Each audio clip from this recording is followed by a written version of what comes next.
കേൾക്കണില്ലേ? സ്ക്രീനൊക്കെ കാണുന്നില്ലേ?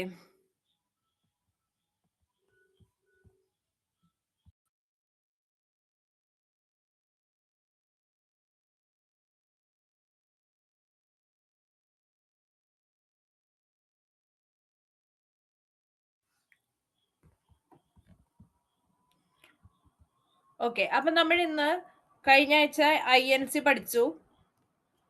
കുറച്ചൊക്കെ നിങ്ങൾക്ക് ഓർമ്മയുണ്ടാവും INCനെ പറ്റി. ഇന്ത്യൻ നാഷണൽ കോൺഗ്രസ് ഫോം ചെയ്തതൊക്കെ നിങ്ങൾക്ക് അറിയായിരിക്കും. ഇമ്പോർട്ടന്റ് ആയിട്ടുള്ള സെഷൻസ് നമ്മൾ പറഞ്ഞു. ആ സെഷൻസിന്റെ പ്രാധാന്യം എന്തിനാണ് ആ സെഷൻസ് കൂടിയ അതിന്റെ ഇമ്പോർട്ടൻസ് ഒക്കെ നമ്മൾ പറഞ്ഞു. ഇന്ന് നമ്മൾ പറയാൻ പോകുന്നത് സ്വദേശി പ്രസ്ഥാനത്തെ പറ്റിയാണ്. സ്വദേശി മൂവ്മെന്റ് കേട്ടോ. അതില് മെയിൻ ആയിട്ട് ഈ സ്വദേശി ചിന്തകളെ പറ്റി, സ്വദേശി പ്രസ്ഥാനമൊക്കെ തുടങ്ങാനായിട്ട് ഒരു കാരണം എന്ന് പറയണത് ബംഗാൾ വിഭജനമാണ്. നമുക്കറിയാം, ബംഗാൾ എന്ന് പറഞ്ഞു കഴിഞ്ഞാൽ ആ സമയത്ത് ഭയങ്കര സ്ട്രോങ് ആയിട്ട് നിന്നിരുന്ന ഒരു സ്ഥലമാണ്. അപ്പൊ ഈ ബംഗാൾ വിഭജിച്ചതിനെ തുടർന്ന് ഒരു മിനിറ്റ്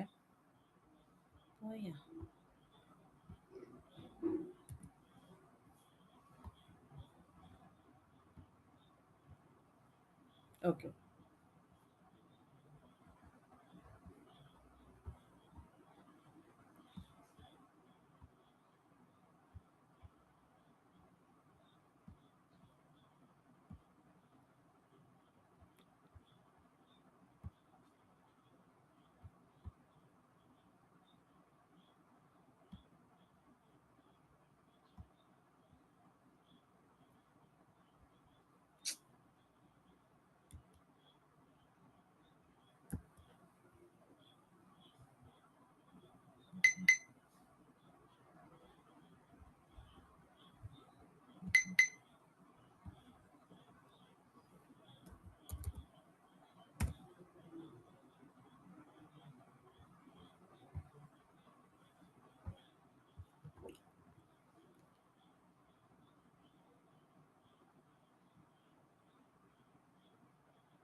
എന്തോ സൂം കട്ടായി പോയി, ഒരു മിനിറ്റ്.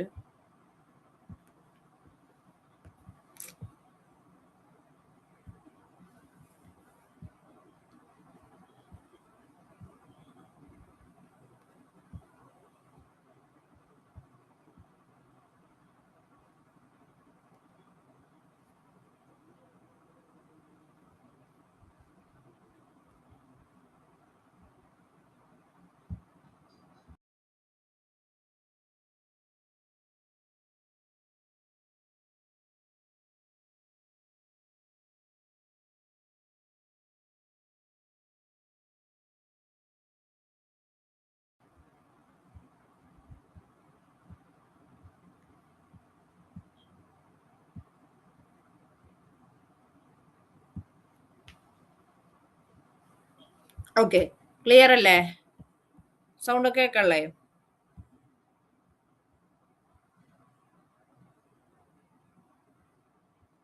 കേൾക്കണില്ലേ? സ്ലൈഡ് കാണാൻ പറ്റണില്ലേ?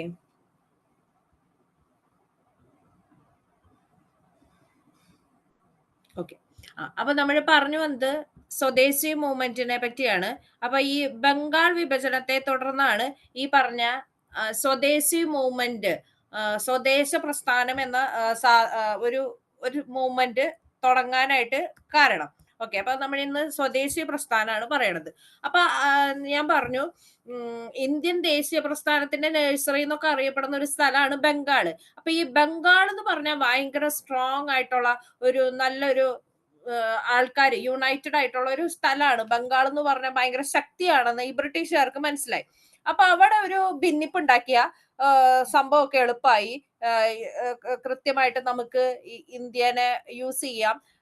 ഇന്ത്യക്കാർക്കിടയിൽ ഭിന്നിപ്പുണ്ടാക്കി അവരെ ഭരിക്കാൻ പറ്റുമെന്ന് ആർക്ക് മനസ്സിലായി? ബ്രിട്ടീഷുകാർക്ക് മനസ്സിലായി. അങ്ങനെ ഡിവൈഡ് ആൻഡ് റൂളിന്റെ ഒരു ശരിക്കും പറഞ്ഞ ഒരു ഏരിയ ആണ് ഈ പറഞ്ഞ ബംഗാൾ. ഭിന്നിപ്പിച്ച് ഭരിക്കുക എന്നുള്ള ബ്രിട്ടീഷുകാരുടെ തന്ത്രത്തിന് ഇരയായിട്ടുള്ള ഒരു സ്ഥലമാണ് ഈ പറഞ്ഞ ബംഗാൾ എന്ന് പറഞ്ഞ സ്ഥലം. അപ്പൊ ഇവിടെ കുറെ മുസ്ലിം ഭൂരിപക്ഷം മുസ്ലിങ്ങളുടെ ഹിന്ദു മുസ്ലിം ഐക്യത്തോടു കൂടി ജീവിച്ചിരുന്ന ഒരു സ്ഥലമാണ് ബംഗാൾ. അപ്പൊ ഇതിന് ഹിന്ദുക്കളുടെ കൂടുതൽ പ്രാതിനിധ്യമുള്ള ഏരിയ, മുസ്ലിങ്ങളുടെ കൂടുതൽ പോപ്പുലേഷനുള്ള ഏരിയ, അങ്ങനെ രണ്ടായിട്ട് ഡിവൈഡ് ചെയ്ത് കഴിഞ്ഞു കഴിഞ്ഞാൽ ഈ പറഞ്ഞ് ഇന്ത്യക്കാരെ തമ്മിലടിപ്പിച്ച് അവിടെ ഭരിക്കാമെന്ന് ആർക്ക് മനസ്സിലായി? ബ്രിട്ടീഷുകാർക്ക് മനസ്സിലായി. അങ്ങനെയാണ് ഈ ബംഗാൾ വിഭജനം എന്ന് പറഞ്ഞ ഒരു സംഭവം വന്നത്. അപ്പൊ ഇന്ത്യൻ ദേശീയ പ്രസ്ഥാനത്തിന്റെ നഴ്സറി എന്നറിയപ്പെടുന്നത് ബംഗാൾ ആയിരുന്നു. അപ്പൊ ഈ ബംഗാളിനെ അതുകൊണ്ട് തന്നെ ബംഗാൾ വിഭജിക്കുക എന്നുള്ളതായിരുന്നു അവരുടെ ഒരു അജണ്ടയായിരുന്നു. അപ്പോ ഇന്ത്യയിൽ ബ്രിട്ടീഷുകാരുടെ ഭരണകേന്ദ്രമൊക്കെ ആയിരുന്നു ബംഗാൾ. അത് പഴയ ഹിസ്റ്ററി നമ്മൾ പഠിച്ചു വരുമ്പോ തുടക്കം തൊട്ട് പഠിച്ചാൽ മനസ്സിലാവും. ഇന്ത്യയിൽ ബ്രിട്ടീഷുകാര് ഭരണകേന്ദ്രമായിരുന്നു ബംഗാൾ എന്ന് പറഞ്ഞ സ്ഥലം. അപ്പൊ ഈ ബംഗാൾ ഭയങ്കര ശക്തിയുള്ള പവർഫുൾ ആയിട്ടുള്ള ഏരിയ ആണ്. അപ്പൊ ഈ ബംഗാളിനെ വിഭജിക്കാന്ന് തീരുമാനിച്ചു. ബംഗാളിനെ വിഭജിച്ചത് 1905 ജൂലൈ 20-ാം തീയതിയാണ് ബംഗാൾ വിഭജനം നടന്നത്. 1905 ജൂലൈ 20-ാം തീയതി ബംഗാളിനെ വിഭജിച്ചു. അപ്പൊ നേരത്തെ നമ്മൾ പറഞ്ഞതാണ് ഭിന്നിപ്പിച്ച് ഭരിക്കുക എന്ന ബ്രിട്ടീഷ് നയത്തിന് ഒരു ഉദാഹരണമാണ് ഈ പറഞ്ഞ ബംഗാൾ വിഭജനം. ഈ ബംഗാൾ വിഭജനം നടത്തിയത് കഴ്സൺ പ്രഭുവാണ്. കഴ്സൺ പ്രഭുവാണ് ഇതിനെ ബംഗാളിനെ വിഭജിച്ച വൈസ്രോയി ആരാന്ന് ചോദിച്ചാൽ അത് കഴ്സൺ പ്രഭുവാണ്. അപ്പോ ബംഗാൾ വിഭജനം നടന്നത് 1905 ജൂലൈ 20. ഈ ഡേറ്റ് ഒക്കെ ഇഷ്ടംപോലെ വട്ടം ചോദിച്ചിട്ടുണ്ട്. ആരാണ് ബംഗാൾ വിഭജനം നടത്തിയെന്ന് ചോദിക്കാറുണ്ട്. കഴ്സൺ പ്രഭു ആണ് നടത്തിയത്. പക്ഷെ ഇത് നിലവിൽ വരുമ്പോ കഴ്സൺ പ്രഭു ആയിരുന്നില്ല. ഓക്കെ. അപ്പൊ ഇത് വിഭജനം നടത്താൻ പ്ലാൻ ചെയ്തതൊക്കെ കഴ്സൺ പ്രഭു ആണ്. ഓക്കെ. ഇനി ഈ ബംഗാൾ വിഭജനം നടന്നത് ബംഗാളി ഈ പറഞ്ഞ വിഭജനമായിട്ട് നടന്നത് 1905 ഒക്ടോബർ 16-ാം തീയതിയാണ്. അത് നിലവിൽ വരുമ്പോ മിന്റോ രണ്ടാമനായിരുന്നു അന്നത്തെ വൈസ്രോയി എന്ന് പറയുന്നത്. മിന്റോ രണ്ടാമൻ. ഓക്കെ. അപ്പൊ ഈ ബംഗാൾ വിഭജനം എന്ന് പറഞ്ഞൊരു സംഭവം വന്നത് ജൂലൈ 20-ാം തീയതിയാണ്. പക്ഷെ അത് പ്രാബല്യത്തിൽ വന്നത് ഒക്ടോബർ 16-ാം തീയതിയാണ്. അപ്പൊ ബംഗാൾ വിഭജനം നടന്നത് 1905 ഒക്ടോബർ 16. ഡേറ്റ് നമ്മളോട് ചോദിച്ചാൽ അത് 1900 ഡേറ്റ് അല്ല, വർഷം ചോദിച്ചാൽ 1905 എന്നാണ് പറയണത് കേട്ടോ. ഓക്കെ. അപ്പൊ 1905-ലാണ് ഈ പറഞ്ഞ ബംഗാൾ വിഭജനം നടന്നത്. അപ്പൊ ഈ ബംഗാൾ വിഭജനം നിലവിൽ വരുമ്പോ വൈസ്രോയ് മിന്റോ രണ്ടാമനായിരുന്നു കേട്ടോ. ആ സമയത്ത് ഇന്ത്യയുടെ സെക്രട്ടറി എന്ന് പറയുന്നത് ലോർഡ് ബ്രോഡിക് ആണ്. ഇത് രണ്ടും ചോദിക്കാറുണ്ട്. 1905 ഒക്ടോബർ 16-ാം തീയതിയാണ് ബംഗാൾ വിഭജനം നിലവിൽ വന്നത്. പക്ഷെ 1905 ജൂലൈ 20-ാം തീയതി ഈ ബംഗാൾ വിഭജനത്തെ പറ്റിയുള്ള കാര്യങ്ങളൊക്കെ സംസാരിച്ച് ബംഗാൾ വിഭജനത്തെ പറ്റി പറഞ്ഞത് 1905 ജൂലൈ 20-ാം തീയതി കേട്ടോ.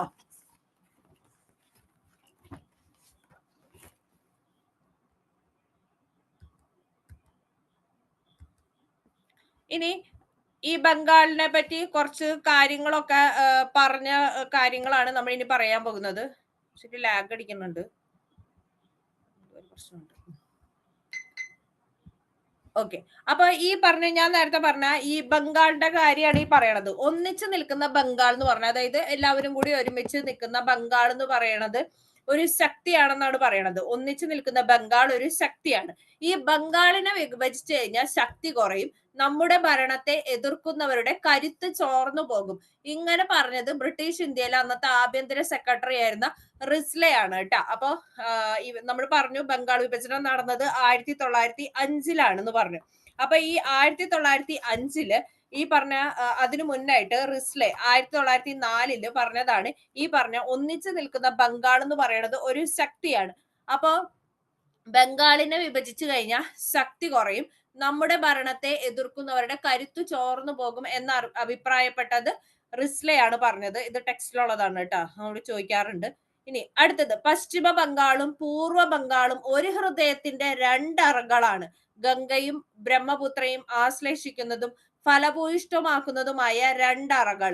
ഈ അറകളിൽ നിന്ന് ഉത്ഭവിക്കുന്ന ചുടുരക്തമാണ് ബംഗാളികളുടെ സിരകളിലൂടെ ഒഴുകുന്നത്.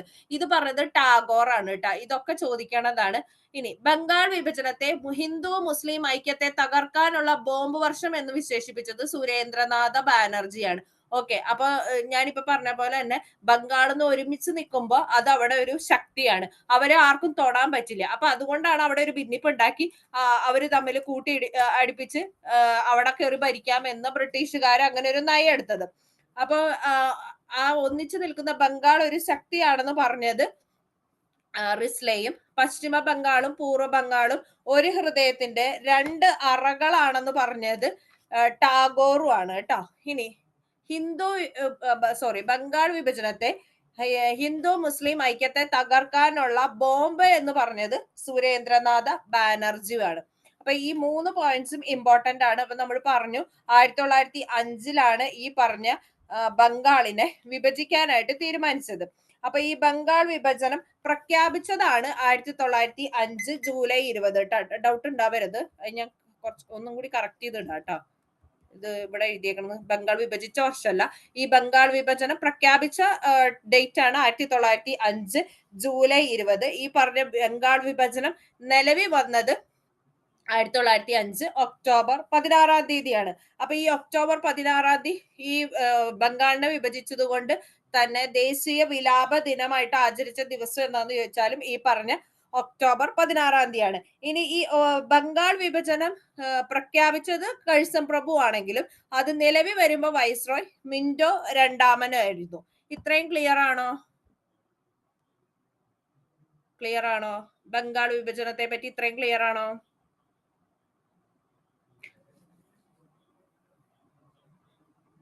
ഓക്കെ, അപ്പൊ 1905 ജൂലൈ 20 കഴ്സൺ പ്രഭു പ്രഖ്യാപിച്ചു ഇങ്ങനെ ബംഗാളിനെ രണ്ടായിട്ട് വിഭജിക്കാൻ പോവാണ്. അത് നിലവിൽ വന്ന് 1905 ഒക്ടോബർ 16 അപ്പൊ ഒക്ടോബർ 16 ദേശീയ വിലാപ ദിനമായിട്ട് ആചരിച്ചു. പിന്നെ പശ്ചിമ ബംഗാളും പൂർവ്വ ബംഗാളും ഒരു ഹൃദയത്തിന്റെ രണ്ടറകളാണെന്ന് പറഞ്ഞത് ടാഗോർ ആണ്. ഇനി ഒന്നിച്ചു നിൽക്കുന്ന ബംഗാൾ ഒരു ശക്തിയാണ് എന്ന് പറഞ്ഞ് അതിനെ വിഭജിച്ചു കഴിഞ്ഞാൽ നമുക്ക് ഭരിക്കാൻ പറ്റും എന്ന് പറഞ്ഞത് റിസ്ലെ പ്രഭു ആണ് കേട്ടോ. റിസ്ലെ.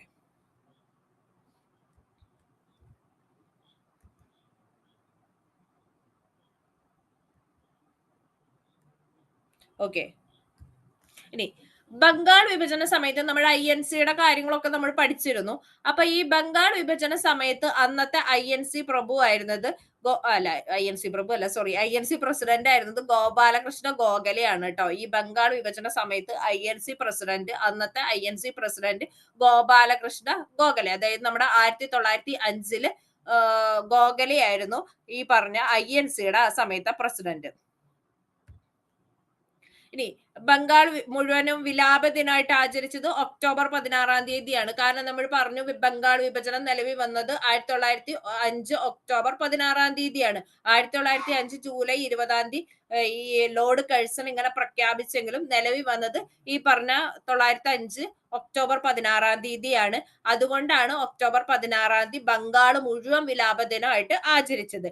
ഇനി ബംഗാളിൽ ഐക്യം നിലനിർത്തുന്നതിനായി ഒക്ടോബർ 16 നമ്മുടെ രക്ഷാബന്ധൻ ദിനമായിട്ട് ആചരിക്കാൻ, അങ്ങോട്ടും ഇങ്ങോട്ടും സഹോദരങ്ങളാണെന്ന് പറയണ ഒരു സംഭവമാണല്ലോ രക്ഷാബന്ധൻ. അപ്പൊ ഈ മുസ്ലിംസും ഹിന്ദുസും ഒക്കെ സഹോദരങ്ങളാണ് എന്നുള്ള രീതിക്കാണ് നമ്മുടെ ഈ ടാഗോർ രക്ഷാബന്ധൻ ദിനമായിട്ട് ആ ഡേറ്റിൽ തന്നെ തെരഞ്ഞെടുത്തത്. അപ്പൊ ഒക്ടോബർ 16 രക്ഷാബന്ധൻ ദിനമായിട്ട് ആചരിക്കാൻ ജനങ്ങളോട് നിർദ്ദേശിച്ചത് ടാഗോർ ആണ്. ഇനി ഈ പറഞ്ഞ ബംഗാൾ വിഭജന കാലത്ത് ടാഗോർ രചിച്ച കവിതയാണ് അമർ സോനാർ ബംഗ്ല. അമർ സോനാർ ബംഗ്ല ഇപ്പൊ ബംഗ്ലാദേശിന്റെ ദേശീയ ഗാനം കൂടിയാണ് കേട്ടോ, അമർ സോനാർ ബംഗ്ല. ഓക്കെ, ആ ബംഗാളിനെ പറ്റി പറഞ്ഞ കാര്യങ്ങളൊക്കെ ഇല്ലേ, അത് കുറെ ക്വസ്റ്റ്യൻ പേപ്പറിൽ വന്നിട്ടുള്ളതാണ് കേട്ടോ.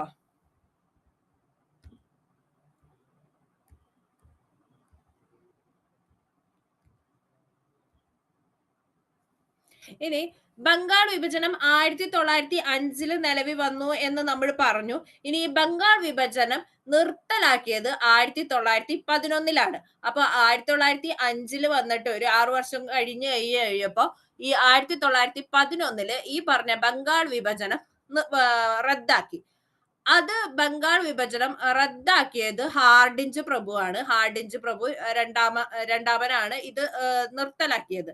അപ്പോ ബംഗാൾ വിഭജന സമയത്ത് ഇത് പ്രഖ്യാപിച്ചത് കഴ്സൺ പ്രഭു. ഈ ബംഗാൾ വിഭജനം നിലവിൽ വരുമ്പോ വൈസ്രോയി ആയിരുന്നത് നമ്മുടെ മിന്റോ രണ്ടാമൻ. ഇത് നിർത്തലാക്കിയപ്പോ ഉണ്ടായിരുന്നത് ഹാർഡിഞ്ച് പ്രഭു കേട്ടാ. ഓക്കെ, അപ്പൊ ഈ 3 പ്രഭുക്കളുടെ പേരും കഴ്സൺ പ്രഭു, അതേപോലെ മിന്റോ രണ്ടാമൻ, ഹാർഡിഞ്ച് സെക്കൻഡ്, ഈ 3 പേരുടെയും പേരുകൾ ഇമ്പോർട്ടന്റ് ആണ്. ഇത് നിലവിൽ വന്ന ഡേറ്റും റദ്ദാക്കിയതും ഇമ്പോർട്ടന്റ് ആണ് കേട്ടോ. ഇനി ഈ ബംഗാൾ വിഭജനം ശരിക്കും പറഞ്ഞു കഴിഞ്ഞു കഴിഞ്ഞാൽ പിൻവലിക്കാനായിട്ട് വെറുതെ ഒന്നും പിൻവലിച്ചതല്ല, അതിന് തക്കതായ ഒരു റീസൺ ഉണ്ട്. അത് പിൻവലിക്കാൻ കാരണമായത് ഈ പറഞ്ഞ സ്വദേശി പ്രസ്ഥാനം നിലവിൽ വന്നതുകൊണ്ടാണ് ഈ പറഞ്ഞ ബംഗാൾ വിഭജനം പിൻവലിക്കാൻ കാരണമായത്. ഈ സ്വദേശി പ്രസ്ഥാനം ഭയങ്കര സ്ട്രോങ് ആയിട്ട് വന്നതുകൊണ്ടാണ് ഈ 1911 ഹാർഡിഞ്ച് പ്രഭുവിന് ഈ പറഞ്ഞ ബംഗാൾ വിഭജനം റദ്ദാക്കേണ്ടതായിട്ട് വന്നത്. ഇനി ഈ ബംഗാൾ വിഭജനം റദ്ദാക്കണ സമയത്ത് കോൺഗ്രസ് പ്രസിഡന്റ് ആയിരുന്നത് BN ദർ ആയിരുന്നു കേട്ടോ. BN ദർ ആണ്.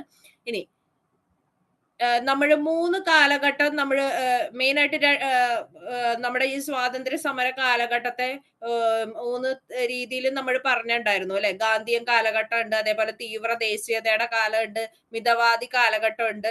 അപ്പൊ ഈ പറഞ്ഞ ബംഗാൾ വിഭജനവും വിഭജന വിരുദ്ധ സമരങ്ങളും അറിയപ്പെടുന്ന കാലഘട്ടമാണ് തീവ്ര ദേശീയതയുടെ കാലഘട്ടം എന്ന് പറയുന്നത് കേട്ടോ. തീവ്ര ദേശീയതയുടെ തീവ്ര ചിന്താഗതിക്കാരായിരിക്കുന്നു ആ സമയത്ത് കൂടുതലായിട്ടും മുന്നോട്ട് വന്നത്. അപ്പൊ ബംഗാൾ വിഭജനവും വിഭജന വിരുദ്ധ സമരങ്ങളും ദേശീയ പ്രസ്ഥാനത്തിൽ ഉണ്ടാക്കിയ മാറ്റം, ആ ഒരു കാലഘട്ടത്തെ പറയുന്ന പേരാണ് തീവ്ര ദേശീയതയുടെ കാലഘട്ടം.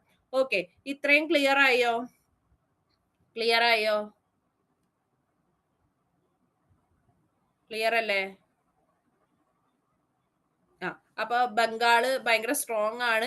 അവിടെ ഭിന്നിപ്പിച്ച് കഴിഞ്ഞു കഴിഞ്ഞാൽ ഈ ബ്രിട്ടീഷുകാർക്ക് ഭരണം കൈ കിട്ടും എന്നൊരു ധാരണ, കുറച്ചും കൂടി അവർക്ക് ഭരണം നല്ല രീതിയിൽ കിട്ടും എന്ന് മനസ്സിലാക്കി ബംഗാളിനെ 2ആയിട്ട് വിഭജിക്കാൻ തീരുമാനിച്ചത് പ്രഖ്യാപിച്ചത് കഴ്സൺ പ്രഭു ആണ് 1905 ജൂലൈ 20 പിന്നെ അത് നിലവിൽ വന്നപ്പോ മിന്റോ രണ്ടാമനായിരുന്നു. പിന്നെ ഈ പറഞ്ഞ ബംഗാള് വിഭജനം റദ്ദാക്കിയത് ഹാർഡിഞ്ച് പ്രഭു ആണ് 1911. ഈ ബംഗാൾ വിഭജനം റദ്ദാക്കാൻ കാരണമായ പ്രസ്ഥാനമാണ് സ്വദേശി മൂവ്മെന്റ്, സ്വദേശി പ്രസ്ഥാനം. ക്ലിയർ അല്ലേ? ക്ലിയർ അല്ലേ?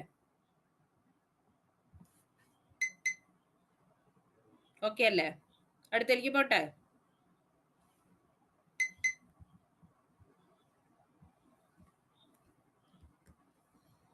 ഇനി ഈ ബംഗാൾ വിഭജനത്തിനെതിരെ പ്രതിഷേധങ്ങൾ നടന്നു എന്ന് പറഞ്ഞല്ലോ. പ്രതിഷേധങ്ങൾ, അതായത് മെയിൻ സ്വദേശി പ്രസ്ഥാനം വന്നു. അപ്പൊ ഈ ബംഗാൾ വിഭജനത്തിനെതിരായി നടന്ന പ്രതിഷേധങ്ങളാണ് ഇത് ചോദിച്ചിട്ടുണ്ട് കേട്ടോ. പ്രതിഷേധ യോഗങ്ങൾ സംഘടിപ്പിക്കല്. ഓക്കെ, നമ്മൾക്ക് അറിയാവുന്ന കാര്യമാണ്. എന്തെങ്കിലും പറ്റി നമുക്ക് പ്രതിഷേധം ഉണ്ടെങ്കിൽ അതിനെതിരെ യോഗങ്ങൾ സംഘടിപ്പിക്കും. പിന്നെ വിദേശ വസ്തുക്കൾ വിൽക്കുന്ന കടകൾ ഉപരോധിക്കൽ. ഈ പറഞ്ഞ സ്വദേശി മൂവ്മെന്റ് വന്നു കഴിഞ്ഞു കഴിഞ്ഞപ്പോ സ്വദേശി മൂവ്മെന്റിൽ മെയിൻ ആയിട്ട് ഉദ്ദേശിക്കുന്നത് നമ്മുടെ സാധനങ്ങൾ ഉപയോഗിക്കുക, നമ്മുടെ നാട്ടുകാരുടെ പ്രൊഡക്ട്സ് ഒക്കെ ഉപയോഗിച്ച് സ്വദേശി പ്രസ്ഥാനം എന്ന് പറയുന്നത് അങ്ങനെയാണ്. വിദേശ വസ്തുക്കൾ കംപ്ലീറ്റ് ബഹിഷ്കരിക്കുക, പിന്നെ അങ്ങനെയൊക്കെയുള്ള കാര്യങ്ങളാണ്. അത് ഓരോരുത്തർക്കും എന്തൊക്കെ ചെയ്യാൻ പറ്റുന്നോ ആ രീതിയിലൊക്കെ അതിനെതിരെ പ്രതിഷേധം അറിയിക്കുക. അപ്പൊ അവനവന്റെ നാട്ടിൽ ഉൽപ്പാദിപ്പിക്കുന്ന സാധനങ്ങൾ ഒക്കെ യൂസ് ചെയ്യുക. പിന്നെ ഞാൻ നിങ്ങളോട് പറഞ്ഞിട്ടുണ്ടായിരുന്നു, ഈ പറഞ്ഞ ബ്രിട്ടീഷുകാര് ചീപ്പ് റേറ്റിന് സാധനങ്ങൾ നമ്മുടെ മാർക്കറ്റിൽ കൊണ്ട് വിൽക്കുമ്പോൾ അവർക്ക് ചീപ്പ് റേറ്റിൽ വിൽക്കാൻ കാരണം നമ്മുടെ ഇവിടെ നിന്ന് ലേബർ വളരെ കുറവ്, തൊഴിലാളികൾക്ക് കൂലി കൊടുത്താൽ മതി, ഇവിടെ നിന്ന് നല്ല രീതിയിൽ അസംസ്കൃത വസ്തുക്കൾ അവരുടെ നാട്ടിലേക്ക് കയറ്റിക്കൊണ്ട് പോയി അവിടെ നിന്ന് അവിടെ ഇതൊക്കെ പ്രൊഡക്റ്റ് ആക്കിക്കൊണ്ട് മാറ്റി അത് തന്നെ ഇന്ത്യൻ കമ്പോളത്തിൽ കൊണ്ട് വിൽക്കും. അപ്പൊ ഇവിടെ നിന്ന് ചീപ്പ് റേറ്റിനാണ് റോ മെറ്റീരിയൽസ് കളക്ട് ചെയ്ത് അവരവരുടെ ഫാക്ടറിയിൽ കൊണ്ടുപോയി ഉൽപ്പാദിപ്പിച്ച് ഇന്ത്യൻ വിപണിയിൽ എത്തിക്കുന്നത്. അപ്പൊ ഒന്ന് ലേബർ കോസ്റ്റ്, പിന്നെ നമ്മുടെ നാട്ടിലും ഫാക്ടറികൾ അവർ സ്ഥാപിച്ചിട്ടുണ്ട്. അപ്പൊ എന്താന്ന് വെച്ചാൽ നമ്മുടെ നാട്ടിലുള്ള ലേബർ നമ്മുടെ നാട്ടിലുള്ള ആൾക്കാരെ കൊണ്ട് കുറഞ്ഞ വേതനത്തിൽ പണിയെടുപ്പിച്ച് കഴിഞ്ഞ് കഴിഞ്ഞാൽ ലേബർ കോസ്റ്റ് കുറയും. അതേപോലെ തന്നെ നമ്മുടെ റോ മെറ്റീരിയൽസ് വളരെ തുച്ഛമായ വിലയ്ക്ക് ഇവിടുന്ന് കൊണ്ടുപോയി ആ സാധനം ബൾക്കായിട്ട് അടിക്കുമ്പോൾ അവർക്ക് ലാഭമാണ്. പക്ഷെ നമ്മുടെ ഇവിടെ സാധാരണക്കാരായിട്ടുള്ള ഇപ്പൊ നെയ്ത്ത് തൊഴിലാളികൾ, നമ്മുടെ ഇവിടെ കൈകൊണ്ടൊക്കെ നെയ്ത്ത് ഉണ്ടാക്കുമ്പോ അതിന് ഇത്തിരി ഡിമാൻഡ് കൂടുന്നല്ല, വില കൂടും. അപ്പൊ അവരവിടുന്ന് മെഷീനറി യൂസ് ചെയ്തിട്ട് ഉണ്ടാക്കണ സാധനത്തിന് ചീപ്പ് റേറ്റിന് ഇവിടെ വിൽക്കാൻ പറ്റും. അപ്പൊ അതുകൊണ്ട് ഈ കരകൗശല തൊഴിലാളികള്, ഈ നെയ്ത്തുകാര്, ഇങ്ങനെയുള്ള ആൾക്കാർക്കൊക്കെ ഇവിടെ പണിയില്ലാണ്ടായി. കാര്യം കാശ് കുറവിന് സാധനം മാർക്കറ്റിൽ അവൈലബിൾ ആണെന്നുണ്ടെങ്കിൽ എല്ലാവരും കാശ് കുറഞ്ഞ സാധനങ്ങളാണ് മേടിക്കുള്ളൂ. അപ്പൊ അതൊക്കെ ഒരു റീസൺ ആണ്. അപ്പൊ അങ്ങനെയുള്ള കാര്യങ്ങൾ വന്നപ്പോഴാണ് പിന്നെ പല കാരണങ്ങൾ കൊണ്ടുമാണ് ഈ പറഞ്ഞ വിദേശ വസ്തുക്കളൊക്കെ വിൽക്കുന്ന കടകൾ ഉപരോധിക്കുക, സ്വന്തം രാജ്യത്തോടുള്ള സ്നേഹം വരിക. അതാണ് ഈ സ്വദേശി പ്രസ്ഥാനം എന്ന് പറയുന്നത്. അപ്പൊ ഇതിനു വേണ്ടി ബംഗാൾ വിഭജനത്തിനെതിരായിട്ട് ഉണ്ടാക്കിയ പ്രതിഷേധങ്ങളാണ് പ്രതിഷേധ യോഗങ്ങൾ സംഘടിപ്പിച്ചു, വിദേശ വസ്തുക്കൾ വിൽക്കുന്ന കടകൾ ഉപരോധിക്കുന്നു, അതേപോലെ വിദേശ വസ്ത്രങ്ങൾ തീയിട്ട് നശിപ്പിക്കല്, നമ്മുടെ പരുത്തി അങ്ങനെയുള്ള കോട്ടൺ വസ്ത്രങ്ങളൊക്കെ വെച്ചിട്ട് അങ്ങനെയുള്ള സാധനങ്ങളൊക്കെ കൂടുതലായിട്ട് ഉപയോഗിക്കാൻ, വസ്ത്രങ്ങളൊക്കെ ഉപയോഗിക്കാൻ പ്രോത്സാഹിപ്പിക്കുന്നു, സ്വദേശി ഉൽപ്പന്നങ്ങളുടെ ഉപയോഗമൊക്കെ പ്രോത്സാഹിപ്പിക്കുന്നു. ഇനി ഇംഗ്ലീഷുകാർക്കെതിരെ പ്രകടനങ്ങളും പൊതുയോഗങ്ങളും ഒക്കെ സംഘടിപ്പിക്കുക. ഇതൊക്കെയാണ് ഈ പറഞ്ഞ ബംഗാൾ വിഭജനത്തിനെതിരെ നടന്ന പ്രതിഷേധങ്ങൾ. ഇനി ഈ സമരത്തിന്റെ തീക്ഷ്ണത മനസ്സിലാക്കിയ ഗവൺമെന്റിന് ബംഗാൾ വിഭജനം പിൻവലിക്കേണ്ടി വരികയാണ് ചെയ്തത്. അപ്പൊ ഇതാണ് ഈ ബംഗാൾ വിഭജനത്തിനായിട്ടുള്ള എതിരായിട്ട് നടന്ന പ്രതിഷേധങ്ങൾ. വിദേശ വസ്തുക്കളൊക്കെ ഉപേക്ഷിക്കുക, അതേപോലെ തന്നെ സ്വദേശ വസ്തുക്കൾ പ്രോത്സാഹിപ്പിക്കുക. അതാണ് അതിന്റെ മെയിൻ അജണ്ട ആയിരുന്നത്. ബംഗാൾ വിഭജനത്തിനെതിരായിട്ട് നടന്ന പ്രതിഷേധങ്ങളുടെ മെയിൻ അജണ്ടയായിട്ട് ഉണ്ടായിരുന്നത്. ഓക്കെ, നമുക്ക് വേണമെങ്കിൽ 2 ക്വസ്റ്റ്യൻ നോക്കാം.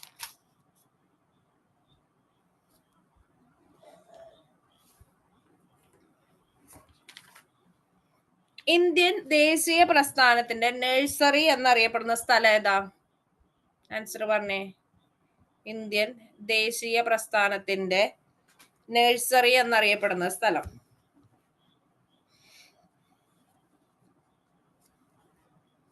ഓക്കെ, എല്ലാവർക്കും കിട്ടിയ? ഇന്ത്യൻ ദേശീയ പ്രസ്ഥാനത്തിന്റെ നഴ്സറി എന്നറിയപ്പെടുന്നത് ബംഗാളാണ് കേട്ടോ.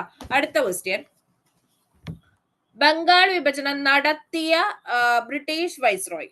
ബംഗാൾ വിഭജനം നടത്തിയ ബ്രിട്ടീഷ് വൈസ്രോയ്.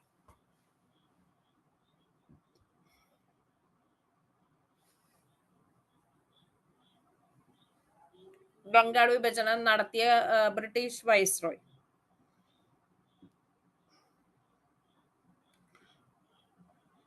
ഓക്കെ, കഴ്സൺ പ്രഭു ആണ്. ഈ ക്വസ്റ്റ്യൻ നോക്കിയിട്ട് ചെയ്യുക. അതായത് ബംഗാൾ വിഭജനത്തെ പറ്റി പ്രഖ്യാപിച്ചത് കഴ്സൺ പ്രഭു ആണ്. പക്ഷെ ബംഗാൾ വിഭജനം പ്രഖ്യാപിച്ചത് കഴ്സൺ പ്രഭു ആണെങ്കിലും ബംഗാൾ വിഭജനം നിലവിൽ വരുമ്പോ അന്ന് വൈസ്രോയി ആയിരുന്നത് മിന്റോ രണ്ടാമനായിരുന്നു. അപ്പോ ശ്രദ്ധിച്ച് ക്വസ്റ്റ്യൻ വായിച്ചിട്ട് ചെയ്യുക. നിലവിൽ വന്നപ്പോഴായിരുന്ന വൈസ്രോയി ആണോ, പ്രഖ്യാപിച്ച വൈസ്രോയി ആണോ, അതേപോലെ പിൻവലിച്ച വൈസ്രോയി ആണോ? 3 വൈസ്രോയിമാരുണ്ട്, തെറ്റാണ്ട് എഴുതാട്ടാ. ഇതിന്റെ ആൻസർ കഴ്സൺ പ്രഭു. ഇനി പശ്ചിമ ബംഗാളും പൂർവ്വ ബംഗാളും ഒരു ഹൃദയത്തിന്റെ 2 അറകളാണെന്ന് പറഞ്ഞതാരാ?